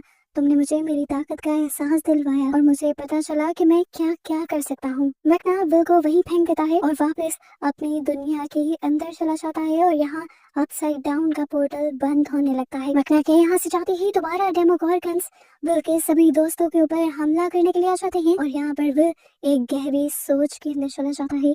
उसे याद आता है कि किस तरह वो अपने सारे दोस्तों से मिला था और किस तरह उसके दोस्तों ने उसका हौसला बढ़ाया था। उसे याद आया था कि माइक ने उसे बताया था कि अगर वो वेक्ना के माइंड के अंदर जा सकता है तो वो वेक्ना के माइंड की तरह डेमोगॉर्गन्स को भी कंट्रोल कर सकता है। अभी वो ये सब सोच ही रहा था कि यहाँ पर माइक और सभी दोस्त डेमोगॉर्गन से बचने की कोशिश कर रहे थे, लेकिन अचानक ही सभी डेमोगॉर्गन्स हवा के अंदर फ्रीज हो जाते हैं और हमें दिखाया जाता है कि ये सब विल ने अपनी पावर के जरिए किया था। और इस टाइम विल की आंखें बिल्कुल सफेद पड़ चुकी थी। इस टाइम विल इन सभी डेमोगॉर्गन्स को बिल्कुल वैसे ही मारता है जिस तरह वेक्ना अपने शिकारों को मारा करता था। सबके पहले हाथ पांव तोड़ता है और फिर सबकी जान लेता है। सभी डेमोगॉर्गन्स को मारने के बाद हम देखते हैं कि उसके नाक से खून निकल रहा था और उसकी इतनी ज्यादा पावर देखकर उसकी मॉम जॉयस और उसके सभी दोस्त भी बहुत ही ज्यादा हैरान थे और अब उससे इम्प्रेस्ड भी हो चुके थे। लेकिन यहाँ विल अपनी पावर्स को देखकर इतना ज्यादा खुश नहीं हुआ था क्योंकि उसके दिमाग में टेंशन चल रही थी उन बातों की जो वेक्ना उसे कहकर गया था। वेक्ना कहकर गया था कि वो उन बच्चों से कुछ बड़ा करवाएगा, कोई बड़ी तबाही। यही डर वो अपनी मॉम और अपने दोस्तों को भी बताता है कि पता नहीं वेक्ना उन बच्चों के साथ क्या करेगा। यहाँ अपसाइड डाउन के अंदर दिखाया जाता है कि वेक्ना उन बच्चों को बिल्कुल विल की तरह अपनी वेन्स के अंदर कैद कर उनके मुंह में अपने टेंटिकल्स डालकर डार्क एसेंस उनकी बॉडी में डालने लग जाता है, जिसके बाद डेरिक के साथ साथ सभी बच्चे वेक्ना की सोच के अंदर जागते हैं। इस टाइम इनके सामने हेनरी होता है जो इन बच्चों को अपने घर में ले जाता है। यहाँ पर सभी बच्चे हॉली से मिलते हैं और हेनरी सब बच्चों को बताता है कि तुम्हें यहाँ से मॉन्स्टर्स ले जाने वाले थे, लेकिन सही वक्त पर आकर तुम्हें मैंने बचा लिया। वो उन्हें जंगल में जाने से मना करता है और उन्हें बताता है कि वहाँ पर मॉन्स्टर्स होते हैं। वो बच्चों को ये भी बताता है कि ये मॉन्स्टर्स का साया सिर्फ उनके शहर हॉकिन पे नहीं बल्कि पूरी दुनिया पर है और मैंने उन मॉन्स्टर्स से तुम्हें बचाने के लिए एक रास्ता निकाला है। मैं असल में दूर दूर तक ट्रेवल कर सकता हूँ और मैंने एक ऐसी दुनिया ढूंढ निकाली है जिसमें बिल्कुल भी मॉन्स्टर्स नहीं है, बस वो है थोड़ी डार्क और उसका अंधेरा मैं तुम बच्चों की मदद से खत्म कर दूंगा और उस दुनिया को यहाँ ले आऊंगा। और ये काम सिर्फ तभी हो पाएगा जब तुम लोग अपने अंदर की ताकत को समझ पाओगे। उसी ताकत से हम इस दुनिया की रोशनी उस दुनिया में ले जाएंगे। इस तरह तुम लोग इस दुनिया को बचाकर हीरो बन जाओगे। यहाँ पर दिखाया जाता है कि साइंटिस्ट अपनी पूरी मिलिट्री को लेकर उसी खुफिया रूम के अंदर आते हैं जिसके अंदर कल 11 गई थी और वहाँ पर 11 को काली नाम की उसी की सिस्टर मिली थी जिसके ऊपर एक्सपेरिमेंट किए जा रहे थे। काली ने उसे बताया था कि उसके ऊपर भी इसी तरह एक्सपेरिमेंट किए जाएंगे, इसलिए वो यहाँ से भाग जाए। इस टाइम जब साइंटिस्ट यहाँ आते हैं तो 11 और हॉपर उन्हें यहाँ पर नहीं मिलते और साइंटिस्ट चारों तरफ उन्हें ढूंढने का ऑर्डर दे देती है।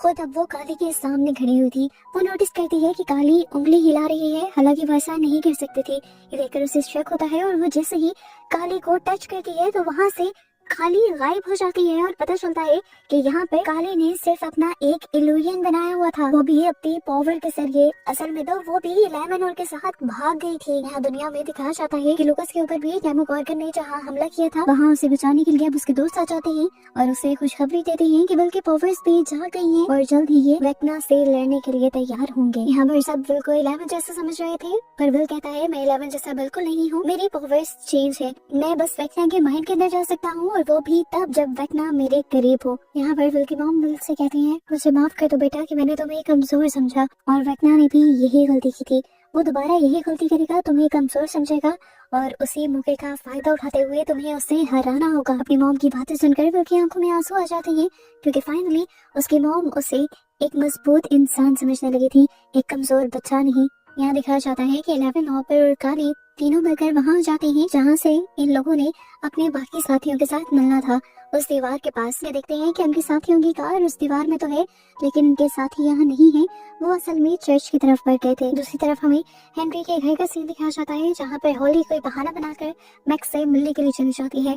हालांकि मैक्स ने उस टाइम मना भी किया था कि हेनरी के होते हुए घर से बाहर मत निकलना, पर इस टाइम हॉली बहुत ज्यादा डरी हुई थी। वो मैक्स को बताती है कि हेनरी के इरादे अच्छे नहीं, वो इस दुनिया को बचाना नहीं चाहता बल्कि इस दुनिया को तबाह कर यहाँ एक दूसरी दुनिया लाना चाहता है। और वो ये भी बताती है कि जो कुछ भी होगा वो सिर्फ कल ही होगा और उनके पास सिर्फ आज का वक्त है सब कुछ ठीक करने के लिए। और मैक्स से कहती है कि हमें अभी यहाँ से निकलना होगा और अपनी दुनिया में जाना होगा, पर मैक्स उसे कहती है कि इस तरह हेनरी को पता चल जाएगा तुम्हारे गायब होने के बारे में और मुसीबतें और भी ज्यादा बढ़ जाएगी। एक तब से इनके पीछे से कोई निकल आता है और ये डेरेक था जिसने इनकी सारी बातें सुन ली थी।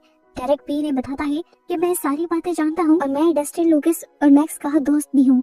ये सुनकर इन दोनों को खुशी होती है और ये कहती है ठीक है, अगर तुम हमारे ग्रुप का हिस्सा हो तो तुम जाकर हेनरी का ध्यान भटकाओ और हम यहाँ पर अपना मिशन पूरा करते हैं। यहाँ रेडियो स्टेशन पर हमें दिखाया जाता है कि सभी लोग एक साथ मिलकर बैठे हुए थे और ये लोग इस मर्तबा वेक्ना को खत्म करने का प्लान बना रहे थे। जॉयस कहती है कि इस मर्तबा विल वेक्ना के माइंड में जाकर उससे खत्म कर देगा। आइडिया तो उसका अच्छा था लेकिन इसके लिए विल का वेक्ना के पास जाना थोड़ा सा जरूरी था। पर इन्हें कैसे पता चलता कि वेक्ना कहाँ है? वेक्ना को ट्रैक करने का कोई ना कोई रास्ता तो इन्हें ढूंढना था। एरिका को यहाँ साइंस टीचर के साथ डस्टिन की एक पिक्चर नजर आती है और फौरन उसके दिमाग में एक आइडिया आ जाता है कि क्यों ना वो साइंस टीचर की हेल्प से ही एक ट्रैकर बनवा ले जिससे वेक्ना को ट्रैक किया जा सके। लेकिन लुकस के पास एक और बहुत ही अच्छा आइडिया था। उसे याद था कि जब बिली को हाई टेम्परेचर में रखा गया था तो उसके अंदर के अपसाइड डाउन के पार्टिकल्स एक्टिव हो गए थे। वो कहता है हमारे पास बहुत सारे मरे हुए डेमोगोर्गन्स की बॉडी है और उनके जरिए हम वेक्ना को ट्रैक कर सकते हैं। उनकी बॉडी को करंट देते हुए हम उन्हें हाइट माइंड के साथ कनेक्ट कर देंगे और इस तरह हमें वेक्ना की लोकेशन का पता चल जाएगा। दोनों ही आइडियाज अच्छे थे और ये लोग दोनों ही आइडियाज पर वर्क करने का फैसला करते हैं। यहाँ पर अब हमें नैन्सी और जोनाथन को दिखाया जाता है जो एक अजीब सी जगह पर पहुँच गए हैं। वहाँ पर वो एक अजीब सा सीन देखते हैं कि वहाँ की हर चीज पिघली हुई थी। दरवाजे के नॉब से लेकर सीढ़ियाँ तक कोई चीज लोहे की थी, प्लास्टिक की थी या लकड़ी की थी, हर चीज वहाँ पर मेल्ट हो रही थी और ये देखकर ये लोग कंफ्यूज जाते हैं। यहाँ पर हम देखते हैं कि 11 और काली एक साथ बैठे हुए थे और तब 11 काली से कहती है कि तुम हेनरी को ढूंढने में हमारी मदद करो, हम उसे मार देंगे जिसके बाद ये तबाही खत्म हो जाएगी और हम दोनों जीना शुरू कर देंगे। काली कहती है 11 तुम अपनी फैंटेसी से बाहर निकलो, हेनरी के मरने के बाद भी ऐसा कुछ नहीं होगा क्योंकि हमारी जंग सिर्फ इस अपसाइड डाउन की दुनिया से नहीं है, हमारी जंग हमारे अपने लोगों से भी है। साइंटिस्ट हमारे जैसे और लोग बनाना चाहते हैं जो हमारे ही तरह सफर करेंगे। वो कहती है पहले मुझे भी ऐसा ही लगता था कि हम सारी मुश्किलें खत्म कर देंगे उसके बाद आराम से लाइफ जिएंगे, लेकिन फिर एक दिन मेरे सारे दोस्तों को मार दिया गया और मुझे साइंटिस्ट की तरफ से किडनैप कर लिया गया। उनको मेरा खून चाहिए था, वो लोग मेरा खून निकालते रहे यहाँ तक कि मैं कमजोर हो गई। साइंटिस्ट को लगा कि अब मैं हार गई हूँ, लेकिन फिर एक दिन मौका पाते ही मैंने वहाँ से भागने की कोशिश की, सबको मारते हुए। जैसे ही मैं एक दरवाजे से निकल गए दूसरे दरवाजे में गई तो वहाँ मैंने एक प्रेग्नेंट लेडी को लेटे हुए देखा। उसकी बॉडी में मेरा खून डाला जा रहा था। मैं अगले रूम में गई तो वहाँ पर भी ऐसे ही एक प्रेग्नेंट लेडी के अंदर मेरा खून डाला जा रहा था, और तीसरे रूम में भी वो मेरे खून से नए बच्चे बना रहे थे। मैं वहाँ पर शॉक रह गई और उसी टाइम पर दोबारा मुझे पकड़ लिया गया। काले की इन बातों से इलेवन को याद आता है कि उनके साथ भी ऐसा ही किया गया था और उनकी बॉडी के अंदर भी हेनरी का खून डालकर उन्हें तैयार किया गया था। सीन कट होकर हमें हॉली और मैक्स को दिखाया जाता है, जिन्हें जंगल में चलते हुए एक दरवाजा मिलता है। ये लोग उस दरवाजे को खोलते हैं तो वहाँ से मॉन्स्टर्स के चिल्लाने की आवाजें आ रही थी। हॉली और उसके दोस्त बैठकर मूवीज देख रहे थे। मैक्स हॉली को बताती है कि ये सारी तुम्हारी मेमोरीज हैं जो कि हेनरी के दिमाग में है। हॉली कहती है ऐसा कैसे हो सकता है, इस टाइम तो मैं हेनरी से मिली भी नहीं थी। तो मैक्स बताती है कि हेनरी तुम्हें काफी पहले से फॉलो कर रहा होगा। ये लोग इस मेमोरी के अंदर जाते हैं और वहाँ जाकर हॉली बताती है कि मैं पहली मर्तबा हेनरी से लाइब्रेरी के अंदर मिली थी, इसीलिए ये लोग फौरन उसी मेमोरी से एक दूसरी मेमोरी के अंदर चले जाते हैं जो लाइब्रेरी वाली थी। इधर अपसाइड डाउन के अंदर जहाँ पर स्टीव और डस्टिन एक चर्च के अंदर थे, वही चर्च के एक रूम में उन्हें एक स्टडी रूम में मिलता है जहाँ की दीवार पर एक अजीब सा मैप लगा हुआ था। ये मैप क्या था, ये लोग इसी सोच में पड़ जाते हैं, जबकि दूसरी तरफ हमें नैन्सी और जोनाथन को दिखाया जाता है। वो लोग एक अजीब सी जगह पर हैं जहाँ हर चीज मेल्ट हुई हुई है और ये लोग अभी तक हैरान होकर उन सारी चीजों को देख रहे हैं और इन्हें एक वजह नहीं पता चल रही कि ऐसा क्यों हुआ है। यहाँ पर बहुत सारे लोग इन्हीं मेल्ट हुई भी चीजों के अंदर जमे हुए भी मिलते हैं। सिंकट होकर दोबारा हमें गाली और इलेवन को दिखाया जाता है। इलेवन ने गाली को बताया था कि हेनरी के खून से उन लोगों को बनाया गया था, लेकिन अब गाली उसे बताती है कि मेरा खून हेनरी के खून की तरह काम नहीं कर रहा। मेरे खून से बनाए गए बच्चे हमारे जैसे नहीं है, इसीलिए अब वो तुम्हारी तलाश में है। वो कहते हैं हम जितनी भी मुश्किलें खत्म कर लें, जितने भी मुसीबतों से लड़ लें, हमारे लिए कोई हैप्पी एंडिंग नहीं है। अगर हमें ये लूप तोड़ना है और हमारे जैसे और बच्चों को पैदा होने से रोकना है जो हमारी तरह ही सफर करेंगे, तो हमें मरना होगा। यहाँ पर दिखाया जाता है कि डेरेक के हाथ में जो मैप दिया गया था मैक्स और हॉली की तरफ से, वो हेनरी देख लेता है और उससे पूछता है कि तुम्हें किसने दिया। डेरेक उसे सच नहीं बताता और गाली देते हुए कहता है कि तुम्हारी माँ ने दिया है। उस समय हेनरी उसका चेहरा मोड़ता है और उसे एक अजीब सा विजन दिखाता है जिसमें उसकी मॉम मरी हुई थी और उसकी आंखें निकली हुई थी। वो कहता है कि अगर तुमने मुझे सच ना बताया तो मैं तुम्हारी फैमिली का ये हाल कर दूंगा। यहाँ पर हम देखते हैं कि मैक्स और हॉली अपनी मेमोरी से होते हुए उस मेमोरी में जा रहे थे जहाँ से इन्हें बाहर निकलना था। ये लोग स्कूल में थे, तब ये लोग देखते हैं कि स्कूल में जो झूला था उसका सेंटर येलो कलर का था, लेकिन यहाँ पर सेंटर ग्रे कलर का था, जिसका मतलब है कि यहाँ पर कुछ तो गड़बड़ी थी। ये लोग उस सेंटर को तोड़ देते हैं और पता चलता है कि यहाँ से एक दूसरी मेमोरी के अंदर जाने का रास्ता था, लेकिन ये मेमोरी बहुत ही डरावनी थी। ये वो मेमोरी थी जब डेमोगोर्गन हॉली के घर के अंदर घुस आया था। हॉली डर जाती है और मैक्स से हौसला देती है और ये कहती है कि तुम अंदर आ जाओ, तुम्हें कुछ नहीं होगा, ये बस तुम्हारी एक मेमोरी है। हमें इस मेमोरी के अंदर जाना पड़ेगा क्योंकि इस मेमोरी के जरिए ही हमें एक दूसरे मेमोरी के अंदर जाने का रास्ता मिलेगा। सीन कट होकर हमें दुनिया का सीन दिखाया जाता है जहाँ पर ये लोग डेमोगोर्गन की बॉडी को रेडियो टावर के पास ले आए हैं। रेडियो टावर के अंदर बहुत ज्यादा करंट है, लगभग 30,000 वॉट का, और ये करंट ये लोग डेमोगोर्गन की बॉडीज के अंदर देना चाहते हैं। यहीं पर करीब विल को भी दिखाया गया है कि जैसे ही डेमोगोर्गन जिंदा हो और हाइप माइंड से कनेक्टेड हो, तभी विल की हाइप माइंड की सिग्नल भी स्ट्रॉन्ग हो जाए और वो वेक्ना को ट्रैक कर पाए। पीछे से रोबिन करंट ऑन करती है, डेमोगोर्गन तड़प तड़प कर जिंदा होने लग जाता है। इनका प्लान काम करता है, डेमोगोर्गन हाइप माइंड से कनेक्ट होता है तो यहाँ पर विल के भी सिग्नल स्ट्रॉन्ग हो जाते हैं और वो वेक्ना के विक्टिम्स यानी बच्चों की आंखों के जरिए वहाँ का सारा सीन देख पाता है। वो डेरेक की आंखों से सब कुछ देख रहा था। उसने देखा कि वहाँ पर सभी बच्चे हैं सिवाय हॉली के। से ये भी पता चलता है कि हेनरी हॉली को ढूंढ रहा है और हेनरी उस टाइम मैक्स के साथ है। अब विल मैक्स और हॉली को देखता है जो कि अपनी मेमोरीज के जरिए एक दूसरी मेमोरी में जाने का रास्ता ढूंढ रहे थे, लेकिन अचानक से उस मेमोरी का दरवाजा बंद हो जाता है और पीछे से हेनरी उनके पास आ जाता है। अब हेनरी अपने आप को वेक्ना में बदलते हुए मैक्स को पकड़ लेता है और उसका गला दबाने लगता है उसे मारने के लिए, और यहाँ असली दुनिया में हमें दिखाया जाता है कि कोमा में गई हुई मैक्स की तबीयत और भी ज्यादा बिगड़ने लग जाती है। विल जो अपने वेन्स के जरिए ये सब कुछ देख रहा था, वो वेक्ना को कंट्रोल करते हुए उसे कमजोर कर देता है और मैक्स को उससे आजाद करवा देता है। और फिर वेक्ना की ही बॉडी के जरिए उन लोगों से कम्युनिकेट करता है और उनसे कहता है कि अगर तुम मुझे सुन पा रहे हो तो जल्दी से यहाँ से भाग जाओ। ये दोनों मौका पाकर यहाँ से भाग जाती हैं और वहाँ पर हेनरी जो कि वेक्ना बना हुआ था, वो अब अपने दिमाग पर कंट्रोल पाने की कोशिश करता है ताकि वह उसके दिमाग से निकल जाए और उसे कंट्रोल करना बंद कर दे। अपनी ताकत लगाते हुए हेनरी ऐसा करने में कामयाब हो जाता है, जिसके रिजल्ट में असली दुनिया में वह बेहोश हो जाता है। यहाँ हमें दिखाया जाता है कि डस्टिन जिस स्टडी रूम में पहुंचा था, वहाँ पर बहुत सारे रिसर्च पेपर्स थे। वो उन सारे रिसर्च पेपर्स को पढ़ने लग जाता है, जबकि यहीं दूसरी तरफ नैन्सी और जोनाथन एक ऐसी जगह पर पहुंच जाते हैं जहाँ आसमान पे नीली बिजलियाँ चमक रही थी। इन्हें लगता है कि ये शील्ड जनरेटर है जो उस वेन्स वाली दीवार को बनाए हुए है। वो इसे तबाह करने का सोचते हैं, लेकिन फौरन डस्टिन रेडियो के जरिए इनकी बात सुनकर इनसे कहता है कि उसे कुछ मत करना, उसे मत छेड़ देना। लेकिन ये लोग उसकी आवाज सही से सुन नहीं पाते और नैन्सी वहाँ पर गोली चला देती है। यहाँ डस्टिन जो समझ गया था कि इन लोगों ने उसकी बात नहीं सुनी, वो भागकर उनकी तरफ आता है और जोर से चिल्लाते हुए कहता है कि उस चीज पर गोली मत चला देना, वो शील्ड जनरेटर नहीं है, यहाँ बहुत बड़ी तबाही हो जाएगी। पर नैन्सी तो पहले ही गोली चला चुकी थी और यहाँ पर अचानक से वो नीले बादल लाल आग में बदल जाते हैं और वो सारी एनर्जी भड़क जाती है।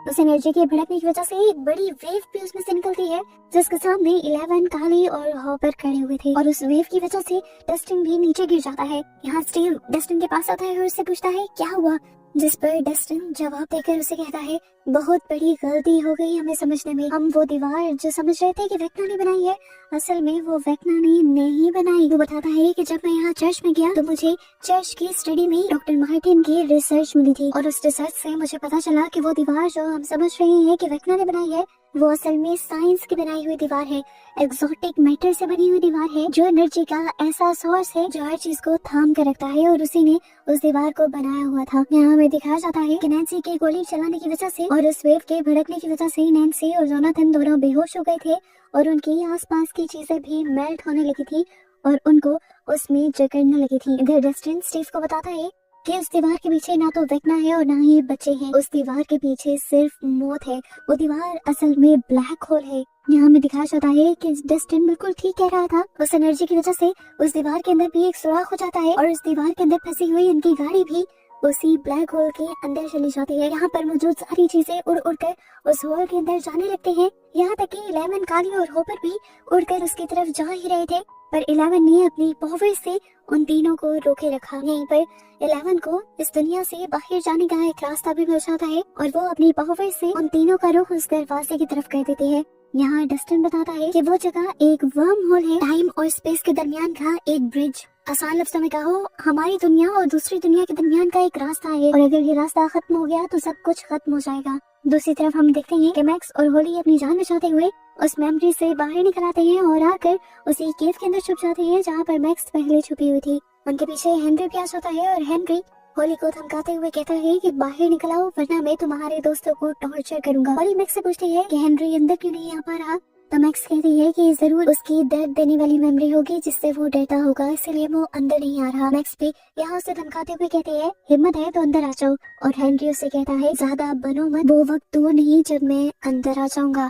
सीन कट होकर हमें इसलिए दुनिया का सीन दिखाया जाता है जहाँ पर अब 6 नवंबर हो चुकी है, 3 दिन हो गए हैं, लोगों को होश नहीं आया। ये लोग बहुत ज्यादा परेशान हैं और परेशानी उन्हें इस बात की भी है कि विल ने अपसाइड डाउन के अंदर मैक्स को देखा था, हालांकि मैक्स तो कोमा में थी। रोमन को सब समझ आ रहा था। रोमन लूकस को बताती है कि डॉक्टर्स को आज तक ये बात समझ में ही नहीं आई थी कि मैक्स कोमा में क्यों है। मैक्स कोमा में इसीलिए है क्योंकि उसकी सोल अपसाइड डाउन के अंदर कैद है। रोबिन ये भी समझ जाती है कि मैक्स और होली वहाँ से जरूर निकलने की कोशिश कर रही होंगी और वो जरूर वेक्ना से भी मिली होंगी और उन्हें ये भी पता होगा कि वेक्ना असल में चाहता क्या है। यहाँ पर सीन कट होकर दिखाया जाता है कि विल असल में बेहोश था, लेकिन दूसरी तरफ वो अपसाइड डाउन के अंदर किया हुआ था। वो अपने आप को वेक्ना की बनाई वेन्स के अंदर जकड़ा हुआ पाता है, लेकिन इस मर्तबा वो डरता नहीं है और वेक्ना से कहता है फिर बताओ होली और मैक्स निकल गए ना तुम्हारे हाथ में से। यहाँ पर वेक्ना उसे कहता है ज्यादा स्मार्ट बनने की कोशिश मत करो, तुम यहाँ पे हो ना, मेरे लिए वही काफी है। याद है तुम ही मेरे पहले शिकार थे और तुम ही ने मुझे मेरे मकसद में कामयाब होने में मदद दी थी। विल पूछता है कैसे,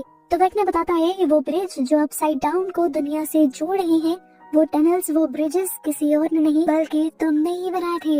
वेक्ना मुझे कहता है कि पहले तुम एक थे लेकिन अब मेरे पास 12 बचे हैं, जिसकी वजह से मैं और भी ज्यादा ताकतवर हो गया हूँ और अब मैं एक नई दुनिया बनाऊंगा और इस सब में तुम मेरे लिए जासूसी करोगे। सीन कट होकर दिखाया जाता है कि फाइनली 11 काली और हॉपर असली दुनिया में आने में कामयाब हो गए थे, सिर्फ और सिर्फ 11 की पावर्स की वजह से। यहाँ पर 11 सब लोगों को अपनी बहन काली से मिलवाती है और सब लोग उससे मिलकर खुश हो जाते हैं। जॉयस 11 और काली से रिक्वेस्ट करती है कि क्या तुम मदद कर सकती हो मेरे बेटे को होश में लाने में। 11 यहाँ पर हाँ में जवाब देती है, जबकि दूसरी तरफ दोबारा हमें अपसाइड डाउन का सीन दिखाया जाता है। इस मर्तबा हम दोबारा देखते हैं स्टीव और डस्टिन को, जो नैन्सी और जोनाथन को ढूंढने की कोशिश कर रहे थे।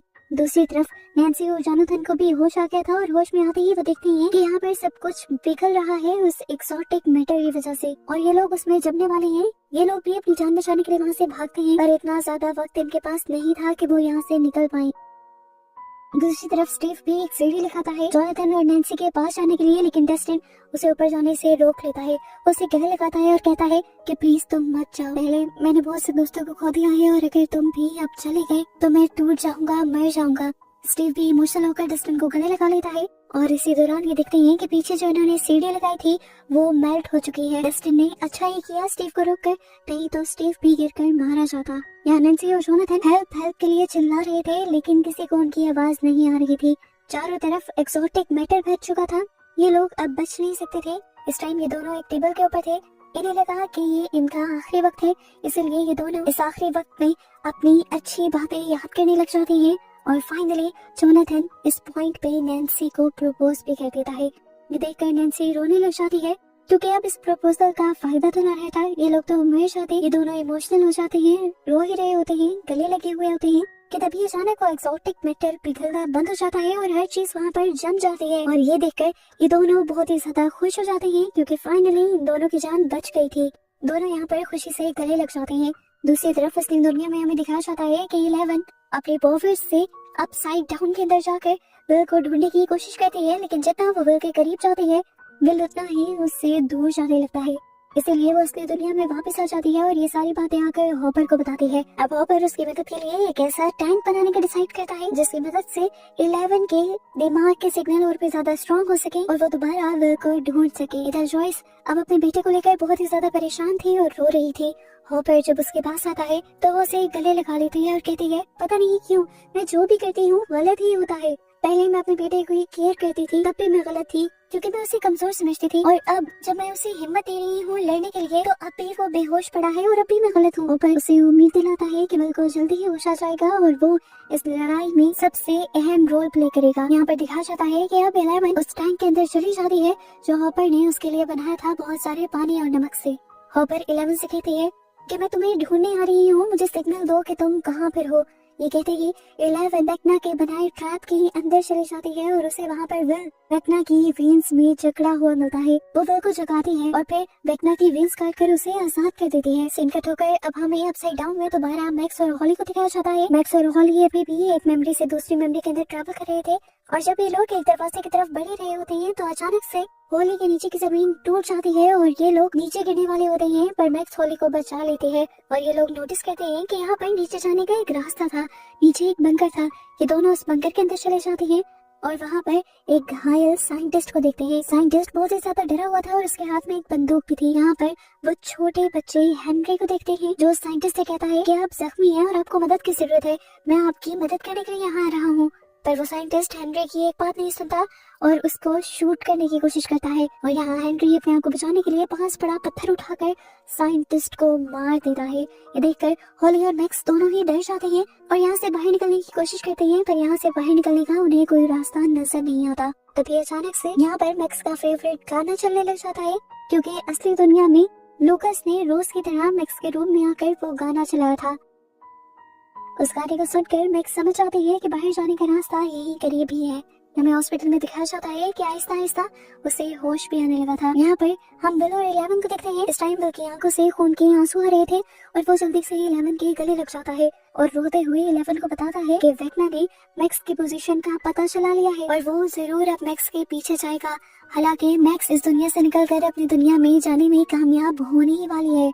11 विल को लेकर इस दुनिया में वापस आ जाती है और हम देखते हैं कि विल को होश हो जाता है और 11 भी उस टैंक से जिंदा बाहर निकल आती है। यहाँ आते ही 11 सब लोगों को बताती है कि वेक्ना यहाँ आ रहा है, वो जरूर मैक्स को मारने के लिए हॉस्पिटल में जाएगा और हमें मैक्स को किसी भी तरह बचाना होगा। हॉस्पिटल का हमें सीन दिखाया जाता है जहाँ पर लाइट सब फ्लिकर करने लगी थी। यहाँ पर मिलिट्री वाले रॉबिन को पकड़कर यहाँ से ले जाने वाले थे, क्योंकि कुछ दिन पहले रॉबिन ने यहाँ से नींद की गोलियां चुराई थी और वो रॉबिन को समझ रहे थे कि वो ड्रग एडिक्ट है। दिखाया जाता है कि माइक की मॉम को भी होश आ जाता है और लाइट्स को फ्लिकर होता देखकर वो भी डर जाती है, क्योंकि वो जानती है कि जब जब लाइट फ्लिकर होती है तो यहाँ क्या होता है। अचानक ही उनकी सोच के मुताबिक यहाँ पर डेमोगोर्गन्स आ जाते हैं, जो आते ही सबसे पहले उन दोनों सोल्जर्स पर अटैक करते हैं।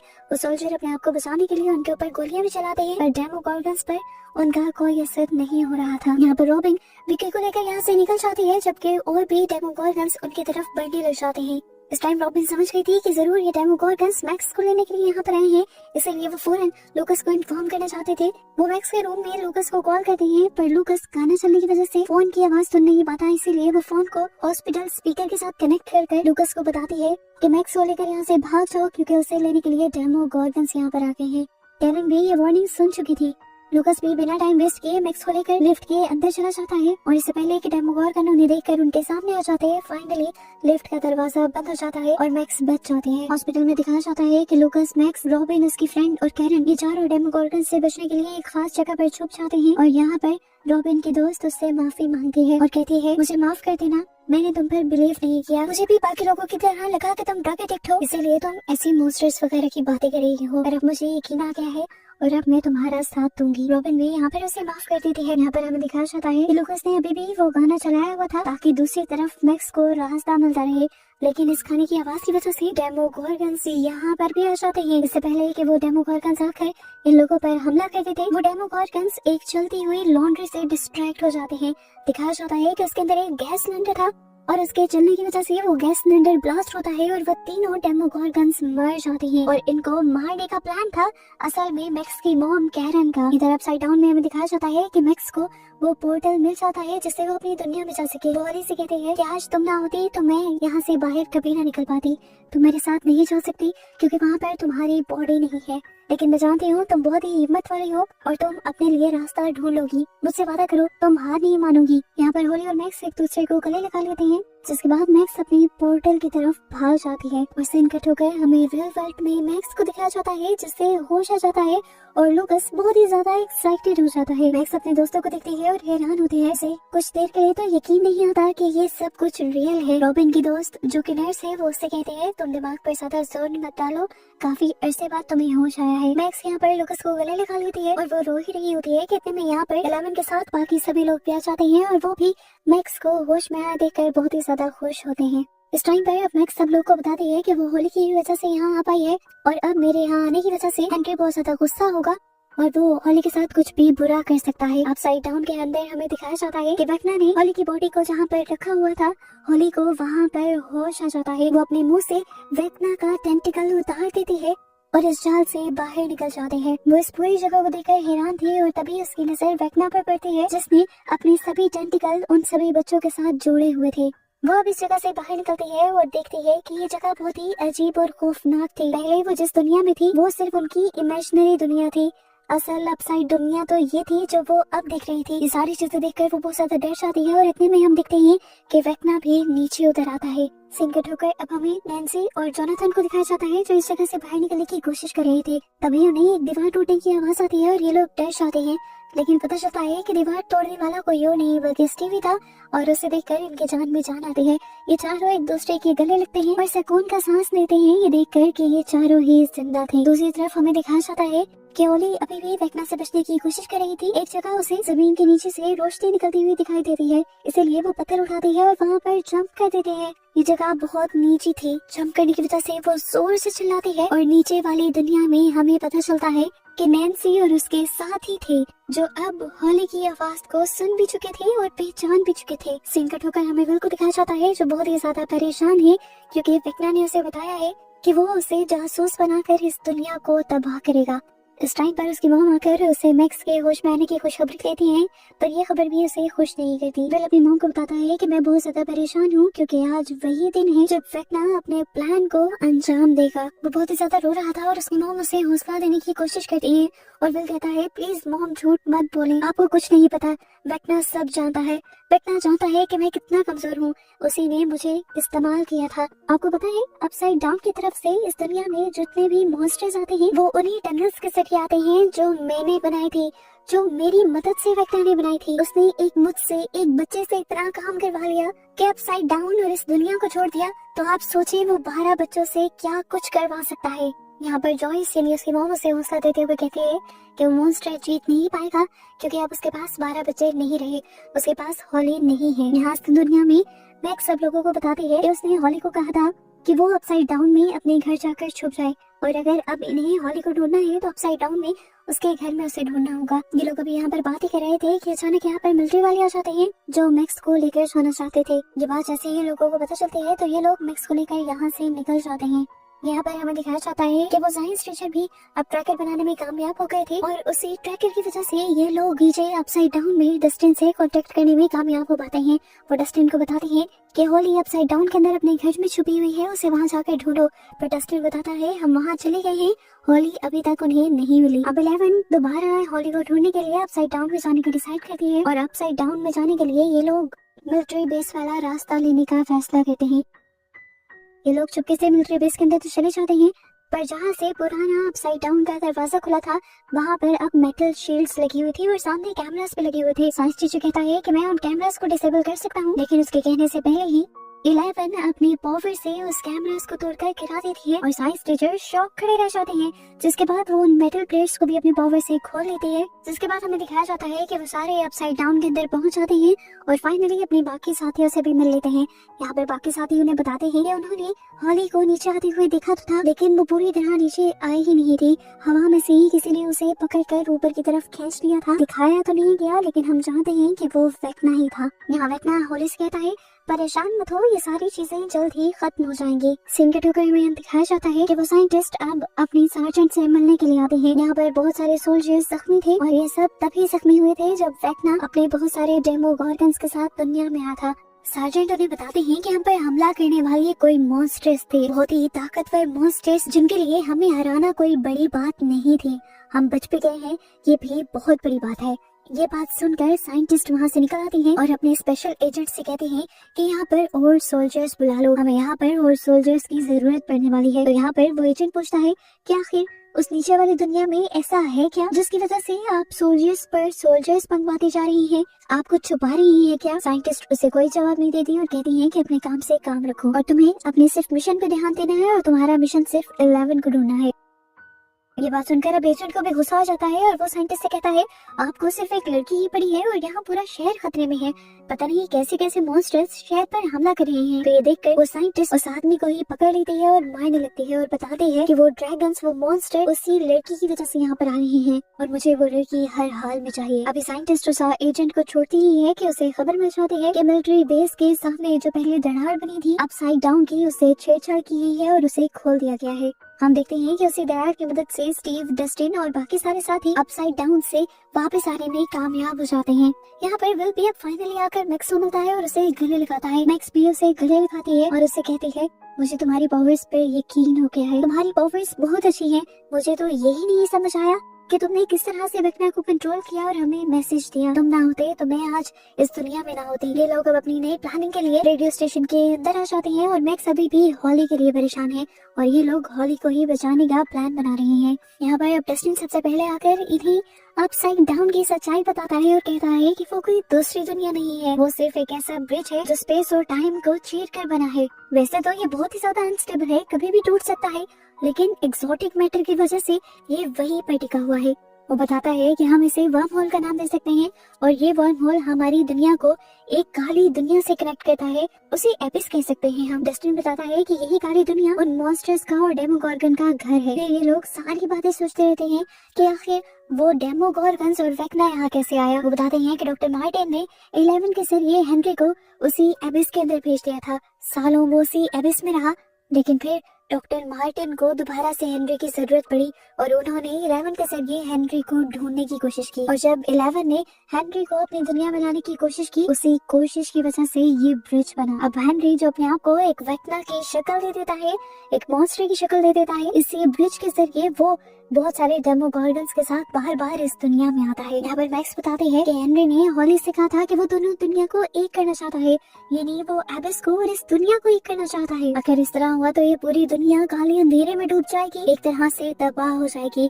हेनरी का प्लान था कि जो भी होगा आज ही होगा, और ये लोग उसके प्लान को खराब करने के लिए और अपनी दुनिया को बचाने के लिए तैयारी शुरू करते थे। इधर अपसाइड डाउन में वेक्ना यानी हेनरी के माइंड के अंदर हम हॉली को देखते हैं, जिसे अब हेनरी पकड़ चुका है और वो लाकर उसे उसके बेड पर सुला देता है। इधर सभी बच्चे हैरान थे कि किस तरह हॉली मैक्स पर यकीन कर सकती थी, क्योंकि सभी बच्चों को लग रहा था कि मैक्स तो एक मॉन्स्टर है और हेनरी अच्छा इंसान है, और ये हेनरी की ब्रेन वॉशिंग की वजह से हुआ था। खैर, अब हमें असली दुनिया का सीन दिखाया जाता है। मिलिट्री के लोग अभी भी 11 को ढूंढ रहे हैं, क्योंकि उन्हें लगता है कि 11 ने ही अपसाइड डाउन में जाने का वो रास्ता खोला है। जबकि यहाँ पर रेडियो स्टेशन के अंदर ये लोग वेक्ना से लड़ने की तैयारी कर रहे हैं। और उन्हें आइडिया देता है कि हम लोग हेलीकॉप्टर के जरिए अंदर जा सकते हैं और वहाँ से बच्चों को बचाकर ला सकते हैं, लेकिन ये आइडिया बहुत ही बकवास था। अब स्टीव इन सबको आइडिया देता है और कहता है कि हेनरी इन दोनों दुनिया को मिलाना चाहता है, तो हम कुछ वक्त के लिए इस तरह होने देते हैं। जैसे ही वो काली दुनिया यानी एबिस हमारी दुनिया के करीब आएगी और रेडियो रोवर तक पहुंचेगी, तब 11 अपनी पावर्स की मदद से वेक्ना से लड़ने लग जाएगी, और इस तरह वेक्ना की पावर्स जो ऊपर वाली दुनिया को नीचे लेकर आ रही होंगी काम करना छोड़ देंगी और वो दुनिया वहीं पर रुक जाएगी। हम बच्चों को वहाँ से निकाल लेंगे, 11 वेक्ना को मार देगी और एबिस भी खत्म हो जाएगा। 11 कहते हैं मुझे ऐसा पॉसिबल नहीं लग रहा, मुझे वेक्ना से लड़ने के लिए वेक्ना के दिमाग में जाना होगा और ये सब आसान नहीं है। तो फिर स्टीव 11 से कहता है कि तुम अच्छी तरह खाना खाओ, अपने आप को चार्ज करो और तैयार करो इस लड़ाई के लिए। नैंसी कहती है इतनी मेहनत करने की जरूरत नहीं, देखो हॉकिंस लैब के अंदर हमने पहले भी तुम्हारे लिए वो टैंक बनाया था जिस पे जाकर तुम आराम से वेक्ना के दिमाग में चली गई थी विल को ढूंढने के लिए। हम अभी भी उसी टैंक का इस्तेमाल करेंगे। और मैक्स यहाँ पर कहती है कि 11 मैं तुम्हारी मदद करूंगी, क्योंकि मैं वेक्ना के दिमाग के एक एक हिस्से को जानती हूँ। 3 साल तक मैं वहाँ रही हूँ। यहाँ पर काली भी 11 का साथ देने के लिए तैयार हो जाती है और कहती है कि मैं तुम्हारे साथ जाऊंगी और अपने भाई को खुद मारूंगी। असल में हेनरी 11 और काली का भाई है जो वेक्ना बना हुआ है। इधर डस्टिन के पास एक और भी प्लान था। वो कहता है कि जब हम बच्चों को लेकर उस दुनिया से बाहर निकलेंगे तो हम वहाँ के एक्सोटिक मैटर के पास एक बॉम्ब लगा देंगे और उस पर टाइमर सेट कर देंगे। जैसे ही हम बच्चों को लेकर नीचे निकलेंगे वहाँ पर एक्सोटिक मैटर फट जाएगा और वो दुनिया तबाह हो जाएगी। हमें ज्यादा कुछ करना भी नहीं पड़ेगा और वो सारे डेमोगॉर्गन्स और वहाँ के सभी क्रिएचर्स खुद ब खुद मर जाएंगे। इधर अब हमें हेनरी के दिमाग में दिखाया जाता है कि हॉली को होश आ चुका है। सारे बच्चे उसे समझाते हैं कि तुमने मिस्टर वॉलसेट को धोखा क्यों दिया, वो तो इतने अच्छे हैं। यहाँ पर हॉली उसकी सच्चाई सबको बताने लगती है कि वो असल में एक मॉन्स्टर है और उसका असल नाम हेनरी है। पर कोई उसकी बात पर जब ध्यान नहीं देता तो वो डायरेक्ट से कहती है कि तुम्हें तो सब पता है ना, तुम इन बच्चों को बताओ ना। पर डायरेक्ट भी यहाँ किसी को कुछ नहीं कहता, क्योंकि हेनरी ने उसे धमकी दी थी कि अगर उसने बच्चों को कुछ भी बताया तो वो उसके मॉम डैड को मार देगा। सीन कट होकर अब हमें काली और 11 को दिखाया जाता है जो अपने मिशन के लिए तैयार थे और उससे पहले वो वॉइड में जाकर एक दूसरे से बातें करते हैं, ऐसी बातें जो वो किसी के सामने नहीं कर सकते थे। काली 11 को समझाती है कि तुम जो माइक के साथ घर बनाने की प्लानिंग कर रही हो वो तुम्हारी कामयाब नहीं होगी, क्योंकि बुरे लोग बिल्कुल मेरी तरह तुम्हारे भी दोस्त माइक को मार देंगे और फिर तुम्हें पकड़ कर तुम्हारा खून निकालेंगे, तुम पर एक्सपेरिमेंट करेंगे। 11 यहाँ पर कहती है इसका भी हल है मेरे पास, हम लैब को तबाह कर देंगे और डॉक्टर के को भी मार देंगे। पर काली बताती है तुम क्यों नहीं समझ रही, एक लैब खत्म होगी तो कोई दूसरी बन जाएगी, डॉक्टर के की जगह कोई और साइंटिस्ट आ जाएगा, हम हमेशा उनका शिकार बनेंगे, वो और बच्चे बनाएंगे, हमारे जैसे बच्चे, हमारे जैसे ही बच्चों में से कोई हेनरी भी निकल आएगा जो दूसरी दुनिया के गेट यहाँ पर खोलेगा और ये दुनिया खतरे में पड़ेगी। तुम मेरी बात को समझो, हम दोनों का जिंदा रहना खतरे से खाली नहीं है, हमें मरना ही होगा, अगर हम ना मरे तो ये साइकिल चलता रहेगा। 11 उससे पूछती है फिर तुम्हारे पास इसके लिए क्या प्लान है। काली बताती है कि हेनरी को मारने के बाद और सभी बच्चों को बचाने के बाद हम उस दुनिया से निकलेंगे नहीं, हम उस एक्सोटिक मैटर के पास ही ठहरेंगे और जैसे ही वो एक्सोटिक मैटर तबाह होगा हम दोनों भी उसी के साथ मारे जाएंगे। हमें दिखाया जाता है कि मिशन के लिए ये लोग बिल्कुल तैयार थे, ट्रक भी इन लोगों ने तैयार कर लिया था जिससे इन्होंने मिलिट्री बेस के अंदर जाना था, लेकिन उससे पहले विल बहुत ही ज्यादा परेशान था। जॉयस उससे बात करती है और उससे पूछती है कि आखिर तुम क्यों परेशान हो। तो वो बताता है कि वेक्ना ने उसे उसका फ्यूचर दिखाया है, वो बिल्कुल अकेला रह जाएगा। वो बहुत ही ज्यादा परेशान था। इतने में ही माइक उसे आकर कहता है चलो ट्रक तैयार है। पर वो माइक से कहता है कि मुझे पहले आप सब लोगों से कुछ बात करनी है। सब लोग यहाँ पर आ जाते हैं और वो सब लोगों को रोते हुए बताता है कि वेक्ना उसके दिमाग के अंदर घुस जाता है। वेक्ना को उसके दिमाग की एक एक चीज पता है और वेक्ना ने उसे उसका फ्यूचर दिखाया था। वो हिम्मत करता है और एक बहुत बड़ा सच ये बताता है कि वो एक नॉर्मल लड़का नहीं है, उसे लड़कियों में इंटरेस्ट नहीं है और उसके इस तरह अलग होने की वजह से वेक्ना ने उसे दिखाया था कि उसके सभी लोग जो उसके दोस्त हैं, उसकी फैमिली है, वो उससे दूर चली जाएगी और इस तरह वो पूरी जिंदगी अकेला और कमजोर रह जाएगा। ये बात कहते हुए वो रोने लगा था, उसकी हिम्मत टूटने लगी थी। लेकिन यहाँ पर सभी लोग उसे हिम्मत देते हैं और कहते हैं ऐसा कुछ नहीं होगा, हम हमेशा तुम्हारे साथ रहेंगे। सबकी इस बात को कहने से दिल को बहुत ही ज्यादा हिम्मत मिली थी। उसके अंदर जो डर था वो भी खत्म हो गया था और अब इमोशनली वो वेक्ना से ज्यादा ताकतवर हो गया था। फाइनली ये लोग अपना मिशन शुरू करते हैं। मिलिट्री बेस के पास जाकर ये लोग किसी तरह से मिलिट्री का गेट खोल लेते हैं और वहाँ पर मौजूद सभी सोल्जर्स को मार देते हैं। जिसके बाद ये लोग मिलिट्री बेस के अंदर जाकर अपसाइड डाउन का दरवाजा खोलते हुए अंदर चले जाते हैं। जो उनके सामने उन्हें रोकने के लिए आता है ये उन सब पर गोलियां चलाते हैं और डॉक्टर की ये सारा नजारा हैरानी से देखती रह जाती है। सीन कट होकर हमें हेनरी की माइंड की दुनिया दिखाई जाती है जहाँ पर वो सारे बच्चों को इकट्ठा कर चुका था और उसने सभी के हाथ एक साथ बंधवा दिए थे। सभी बच्चों की ताकत से वो अपने मिशन को अब पूरा करने वाला था। जैसे ही सब बच्चे उसका हाथ पकड़ते हैं तो अचानक से हेनरी सब बच्चों को अपने पोजीशन में ले लेता है, उन पर काबू पा लेता है। अपसाइड डाउन की दुनिया के अंदर जाने के बाद ये लोग अपसाइड डाउन नहीं अपने रेडियो स्टेशन के पास, अपने रेडियो टावर के पास चले जाते हैं। ये देखते हैं कि अभी तक ऊपर से काली दुनिया नीचे नहीं आ रही थी। इसका मतलब था कि अभी भी वेक्ना अपने प्लान पर काम कर रहा था। ये लोग इसी लैब के अंदर बने हुए एक टैंक के अंदर 11 को भेज देते हैं और 11 अंदर जाने से पहले अपने डैड हॉपर से कहते हैं कि मुझे जल्दी वापस मत निकालना, मुझे वहाँ सब कुछ खत्म कर कर आना है। यहाँ से दुनिया में दिखाया जाता है कि मैक्स एकदम से व्हीलचेयर से खड़ी हो जाती है और ये देखकर वो नर्स बहुत ही ज्यादा डर जाती है। असल में मैक्स एक ट्रांस में चली गई थी।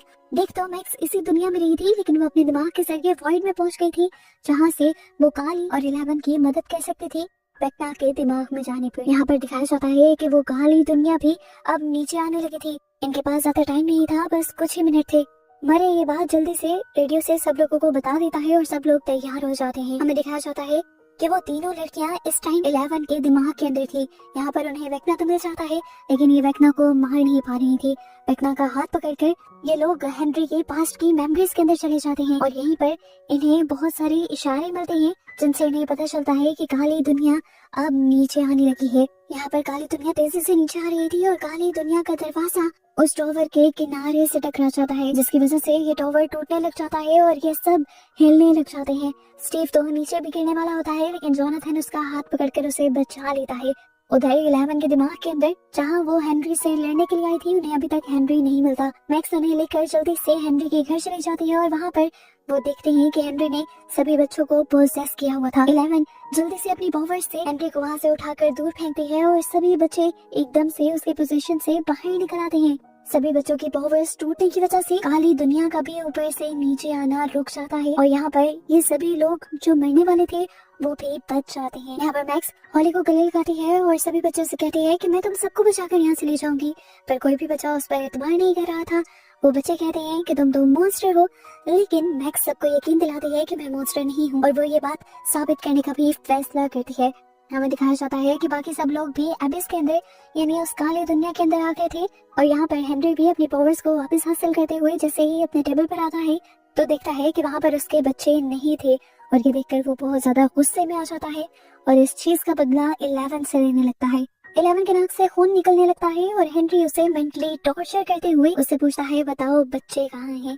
हमें पता चलता है कि बच्चे इस टाइम नहीं थे। काली ने अपनी पावर्स की मदद से बस बच्चों को फिलहाल के लिए हेनरी की नजरों से छुपाया हुआ था। हेनरी गुस्से में अपने हाथ को वेक्ना के हाथ में बदल देता है और उसके हाथ को देखकर ये सभी बच्चे समझ आते हैं कि मैक्स सच कह रही थी और असल में हेनरी ही एक मॉन्स्टर था, वेक्ना था। मैक्स बच्चों से कहती है तुम लोगों को एतबार हो गया ना, ये हमारी दुनिया को तबाह करने वाला था जिस तरह हॉली ने बताया है और हमें जो भी करना है जल्दी करना है, अपनी दुनिया को भी बचाना है और खुद को भी। यहाँ पर हम देखते हैं कि अभी भी हेनरी 11 के दिमाग के अंदर था और वो 11 के दिमाग के जरिए ये भी जान लेता है कि काली और 11 उसे मारने का प्लान बनाते हुए यहाँ पर आए हैं। इस चीज का तो बदला ले ही लेता। फिलहाल उसे अपना मिशन पूरा करना था, उस दुनिया को तबाह करने का। इसीलिए वो जैसे ही दोबारा अपने घर में आता है अपने मिशन को पूरा करने के लिए, तो आकर देखता है कि बच्चे दोबारा से उसके घर से भाग चुके हैं। यहाँ काली 11 को बचाने के लिए, हेनरी को मारने के लिए जैसे यहाँ पर आते हैं तो देखते हैं कि हेनरी तो यहाँ से गायब हो चुका है। यहाँ हमें दिखाया जाता है कि स्टीव, जोनाथन और सभी बाकी साथियों को उस काली दुनिया के अंदर यानी अपसाइड डाउन के अंदर वेक्ना का घर मिल जाता है। मैक्स सभी बच्चों को भगा रही थी, लेकिन डेरेक से यहाँ से भागा नहीं जाता। वो सभी बच्चों से कहता है कि तुम आगे आगे भागो, मैं पीछे पीछे आ रहा हूँ। अभी वो ये बात ही कर रहा था कि उन्होंने देखा कि पीछे से हेनरी आने लगा है। सीन कट होकर हमें लैब में होपर का सीन दिखाया जाता है। पता नहीं उसके दिमाग के साथ वेक्ना खेल रहा था या उसे हेलुसिनेशंस हो रहे थे। उसे अपना पास्ट याद आने लगता है, पास्ट की वो डार्क मेमोरी जब उसके बेटे की मौत हुई थी।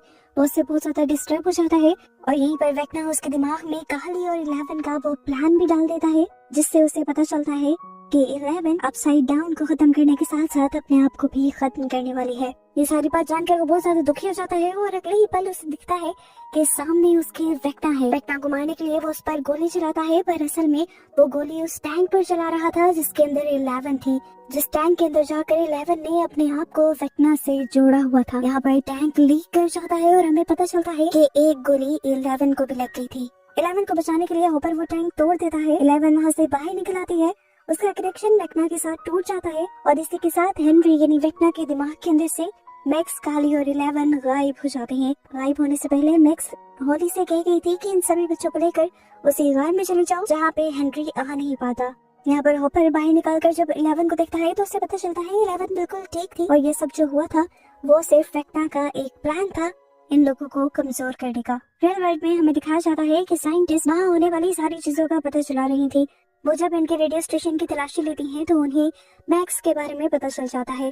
इधर होपर, 11 और काली अब इकट्ठे खड़े हुए थे। होपर 11 से पूछता है, सच सच बताओ, क्या तुम आज अपनी जान देने वाली हो? मुझे वेक्ना ने वो सब दिखा दिया है। हम तब तक अपसाइड डाउन को तबाह नहीं करेंगे जब तक तुम वहाँ से सबको लेकर वापस नहीं आ जाओगी। उसकी ये बात सुनकर काली उसके ऊपर गन तान देती है, लेकिन होपर डरता नहीं और 11 यहाँ पर होपर को समझाने की कोशिश करती है कि अगर मैंने अपनी जान न दी तो ये सब लंबा चलता रहेगा और कभी खत्म नहीं होगा। होपर जवाब में कहता है, तुम नाउम्मीद क्यों हो रही हो? हम है ना तुम्हारे साथ, हम तुम्हें प्रोटेक्ट करेंगे, हम सबसे लड़ेंगे। तुमने बचपन से बहुत कुछ सहा है और अब तुम्हें अपने अच्छे दिनों के लिए लड़ना चाहिए। उसकी बातें सुनकर काली भी अपनी बंदूक नीचे कर लेती है। यहाँ पर दिखाया जाता है कि सारे बच्चे अब उस गार के अंदर तो आ गए थे, लेकिन डेरेक होली को कहीं नजर नहीं आ रहा था। उसके इंतजार में होली बाहर ही रुक जाती है, पर डेरेक तो असल में अंदर आ चुका था। यहाँ पर इतने में वेक्ना भी आ जाता है और वो होली को पकड़ने ही वाला होता है, पर डेरेक ही होली को पकड़कर बचाता है। इधर मैक्स की मदद से मिलिट्री 11 और काली तक पहुंच जाती है और 11 और काली दोनों की पावर्स को कम करने के लिए उसी डिवाइस का इस्तेमाल करती है जिसका पहले ये लोग इस्तेमाल कर रहे थे। इस डिवाइस की वजह से काली और 11 दोनों को ही बहुत तकलीफ होने लग जाती है। यहाँ पर होपर आता है और 11 को उठाकर चला जाता है, जबकि काली पीछे ही रह जाती है। 11 को सेफ जगह पहुंचाने के बाद होपर काली को भी बचाने के लिए आता है, लेकिन तब तक यहाँ पर सोल्जर्स आ चुके थे। वो सोल्जर्स से लड़ता है लेकिन जीत नहीं पाता क्योंकि सोल्जर्स उसे ओवरपावर कर देते हैं। 11 अब गुस्से में यहाँ आती है और अपनी पावर से उस हेलीकॉप्टर को तबाह कर देती है, जिसके बाद वो यहाँ कर देखती है कि काली जख्मी हालत में पड़ी थी क्योंकि सोल्जर्स ने उसे गोली मार दी थी। काली के मरने की वजह से वो बहुत ज्यादा दुखी थी, पर काली उसे कहती है जो भी हुआ अच्छा ही हुआ। यहाँ हमें दिखाया जाता है कि बच्चे जिस गार के अंदर थे वहाँ पर अब हेनरी भी आ गया था अपने डर पर काबू पाते हुए। इस जगह होली उस पर पीछे से वार करती है और हेनरी को अब वही वियन नजर आने लगता है जो उसने बचपन में देखा था, जिस वियन को हम उसके पहले भी देख चुके हैं। वो यहाँ पर डरने लग जाता है और दूसरी तरफ विल, जो कि इसके दिमाग के अंदर जाने की कोशिश कर रहा था, उसे भी पता चल जाता है कि इस टाइम हेनरी डरा हुआ है। इधर हमें दिखाया जाता है कि अब 11 अपसाइड डाउन से एबिस में जाने की तैयारी कर रही थी। और उससे पूछता है कि वहाँ जाकर क्या करोगी।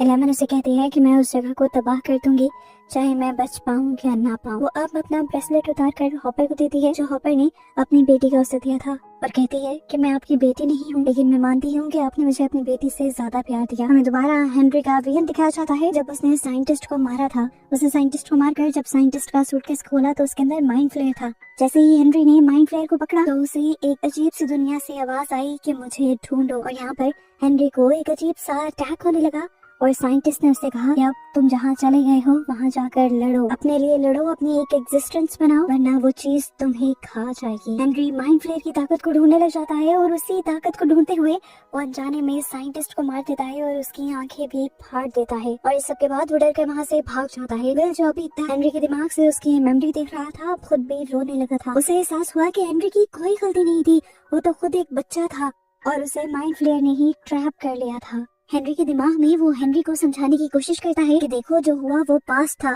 तुम अभी भी अपनी गलतियों को सुधार सकते हो। अगर तुम पहले माइंड फ्लेयर के धोखे में आ गए थे और तभी बुराइयां कर रहे थे तो अब भी संभल जाओ। पर अब हेनरी वेक्ना बन चुका था, मॉन्स्टर बन चुका था, इंसान तो रहा ही नहीं था। इसीलिए उसने रुकने का फैसला नहीं किया और जो बर्बादी उसने सोची हुई थी उसी बर्बादी को करने की ठानी। विल ने उसे दोबारा समझाया कि ये बहुत गलत है, पर हेनरी ने उसे बताया कि माइंड फ्लेयर ने ही तो असल में उसे दिखाया था कि ये दुनिया कितनी बुरी है, कितनी जालिम और खुदगर्ज है और इन्हीं चीजों को खत्म करने के लिए वो दुनिया को खत्म करना चाहता है। विल बार बार उसे समझा रहा था तो हेनरी गुस्से में आ गया और उसने विल से कहा, तुमने क्या मुझे पागल समझा हुआ है? मैं भी जानता था कि अगर मैं चाहता तो मैं उससे लड़ सकता था, लेकिन मैं नहीं लड़ा। मैंने उसका साथ इसीलिए चुना क्योंकि मुझे भी दुनिया की बहुत सी चीजें बहुत बुरी लगती थी। अब हेनरी उससे कहता है कि माइंड फ्लेयर को मेरी जरूरत थी इस दुनिया को तबाह करने के लिए और मुझे उसकी। हेनरी की इन बातों से माइंड फ्लेयर को ताकत मिलती है और हम पहली मर्तबा माइंड फ्लेयर को जागते हुए देखते हैं।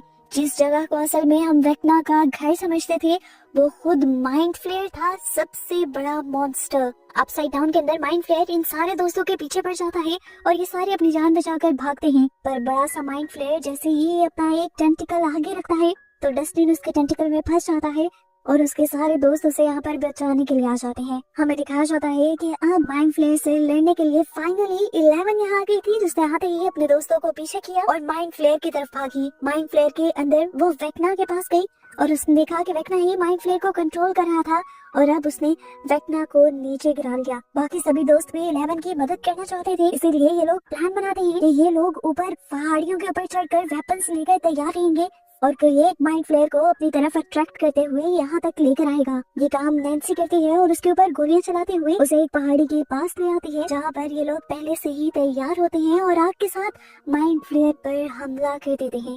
इस हमले की वजह से जैसे ही माइंड फ्लेयर कमजोर होता है तो अंदर वेक्ना भी गिर जाता है जो माइंड फ्लेयर से ही जुड़ा हुआ था। उसके गिरते ही कमजोर होते ही वह उसके दिमाग पर कब्जा कर लेता है और सबसे पहले उसका बाजू तोड़ता है। उसको इस हालत में देखकर 11 भी मौका जाने नहीं देती हाथ से और अब वेक्ना पर हमला करते हुए उसे मार डालती है और फाइनली वेक्ना मर जाता है। बाहर से इन लोगों के बाकी दोस्त माइंड फ्लेयर से बदला लेने के लिए उसके सारे अंडों को तोड़ देते हैं और इसी टाइम पर नैन्सी भागते हुए अंदर आती है 11 को देखने के लिए और 11 को जिंदा देखकर वो बहुत ही ज्यादा खुश हो जाती है। यहाँ पर सभी लोग आकर उन सभी बच्चों को वेक्ना के जंगल से निकाल लेते हैं और नैन्सी अपनी बहन से मिलकर बहुत ही ज्यादा खुश हो जाती है। अब तक जॉयस भी यहाँ आ चुकी थी जो देखती है कि वेक्ना अभी तक मरा नहीं था बल्कि वो तड़प रहा था। ये देखकर उसे वो सारे लम्हे याद आते हैं जब वेक्ना की वजह से उसके बच्चों ने सफर किया था, मुश्किलें सही थी, दर्द सहा था। इसी गुस्से में वो एक कुल्हाड़ी उठाती है और बेदर्दी से वेक्ना के गले पर मार मार कर उसका सर उसकी बॉडी से अलग कर देती है और उसका ये अंजाम देखकर सभी को बहुत खुशी मिलती है। डस्टिन यहाँ पर मरे को खुशखबरी देता है कि फाइनली वेक्ना भी मर गया है और वेक्ना के साथ साथ उससे भी बड़ा मॉन्स्टर माइंड फ्लेयर भी मर गया है। ये सुनकर मरे को बहुत ज्यादा खुशी होती है और वो अपना ट्रक तैयार कर देता है ताकि ये लोग अपसाइड डाउन की दुनिया से बाहर चले जाएं। और पीछे से हम देखते हैं कि हॉपर उस सोर्स ऑफ एनर्जी के पास बॉम्ब लगा देता है ताकि एबिस भी तबाह हो जाए। जैसे ही ये लोग अपनी दुनिया में खुशी खुशी जश्न मनाते हुए वापस आते हैं तो बाहर मिलिट्री वाले इन्हें पकड़ने के लिए खड़े होते हैं। हॉपर दिखता है कि इनके पास अभी भी वो डिवाइस थी जो 11 को कंट्रोल करने के काम आती थी। वो समझ गया कि ये लोग 11 को पकड़ने आए हैं, ना कि उनको। मिलिट्री वाले यहाँ पर सबकी तलाशी लेते हैं लेकिन उन्हें 11 नहीं मिलती। अचानक से 11 कहीं गायब हो गई थी। ये सब खुश हुए कि 11 पहले से ही कहीं चली गई है, पर हमें दिखाया जाता है कि वो अपसाइड डाउन के गेट के पास थी। वो अब वॉइड में जाकर माइक से मिलती है और उसे सॉरी कहती है क्योंकि उसने बहुत बड़ा फैसला किया था मरने का।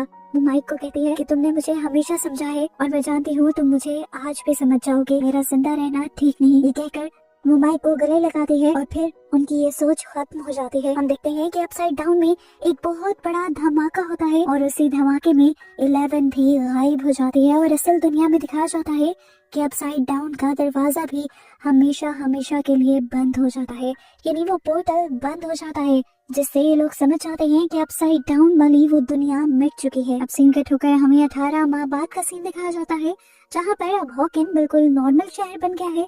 यहाँ की बिल्डिंग्स पहले की तरह अच्छी हो गई हैं और रॉबिन अभी भी अपना रेडियो शो चलाती है और वो इस चीज को लेकर खुश है कि अब ये शहर भी एक नॉर्मल शहर है और यहाँ के रहने वाले भी बिल्कुल नॉर्मल जिंदगी गुजार रही हैं। हमें दिखाया जाता है कि अब सभी छोटे बच्चों ने ग्रेजुएशन कर ली थी और सबके लिए ये एक इमोशनल मूवमेंट बन गया था, जबकि यहाँ पर माइक की मॉम बहुत ज्यादा परेशान थी क्योंकि माइक पिछली रात से घर नहीं आया था। वो इसलिए हॉपर को कॉल करती है और हॉपर जानता था कि माइक कहाँ होगा। वो 11 के मेमोरियल पर था। हॉपर यहाँ उसे समझाता है कि जो हुआ उसमें 11 की मर्जी थी, तुम्हारा कोई कसूर नहीं था। एक रास्ता ये है कि तुम 11 की याद में अपनी जिंदगी बर्बाद कर दो और एक रास्ता ये है कि तुम उसे भूल कर अगली लाइफ में बढ़ो और जो लोग जिंदा हैं उनके लिए ये लाइफ गुजारो। सभी लोग अपनी लाइफ में आगे बढ़ चुके हैं लेकिन माइक नहीं। माइक अब एक किताब लिख रहा है, वो भी 11 पर। उसे लगता है कि 11 मरी नहीं है और अपनी थ्योरी के मुताबिक वो बताता है कि गाली ने मरने से पहले ही 11 के मरने का इल्यूजन बना दिया था। वो सब कुछ जो इन लोगों ने देखा था, 11 को मरते हुए देखा था, वो सच में नहीं हुआ होगा। वो सिर्फ गाली का बनाया हुआ इल्यूजन था ताकि मिलिट्री को लगे कि 11 मर गई है, पर उसके दिल को आज भी लगता है कि 11 जिंदा है और किसी ऐसी ही जगह पर रह रही है जहाँ रहना उसका ख्वाब था। एक खूबसूरत जगह जहाँ पर बहुत सारे वाटरफॉल्स होंगे और वो वहाँ अकेले सुकून की जिंदगी गुजार रही होगी। उसकी इस थ्योरी पर बाकी सब लोग भी अब बिलीव कर लेते हैं और ऐसे ही इस थ्योरी के साथ स्ट्रेंजर थिंग्स सीजन 5 एंड हो जाता है।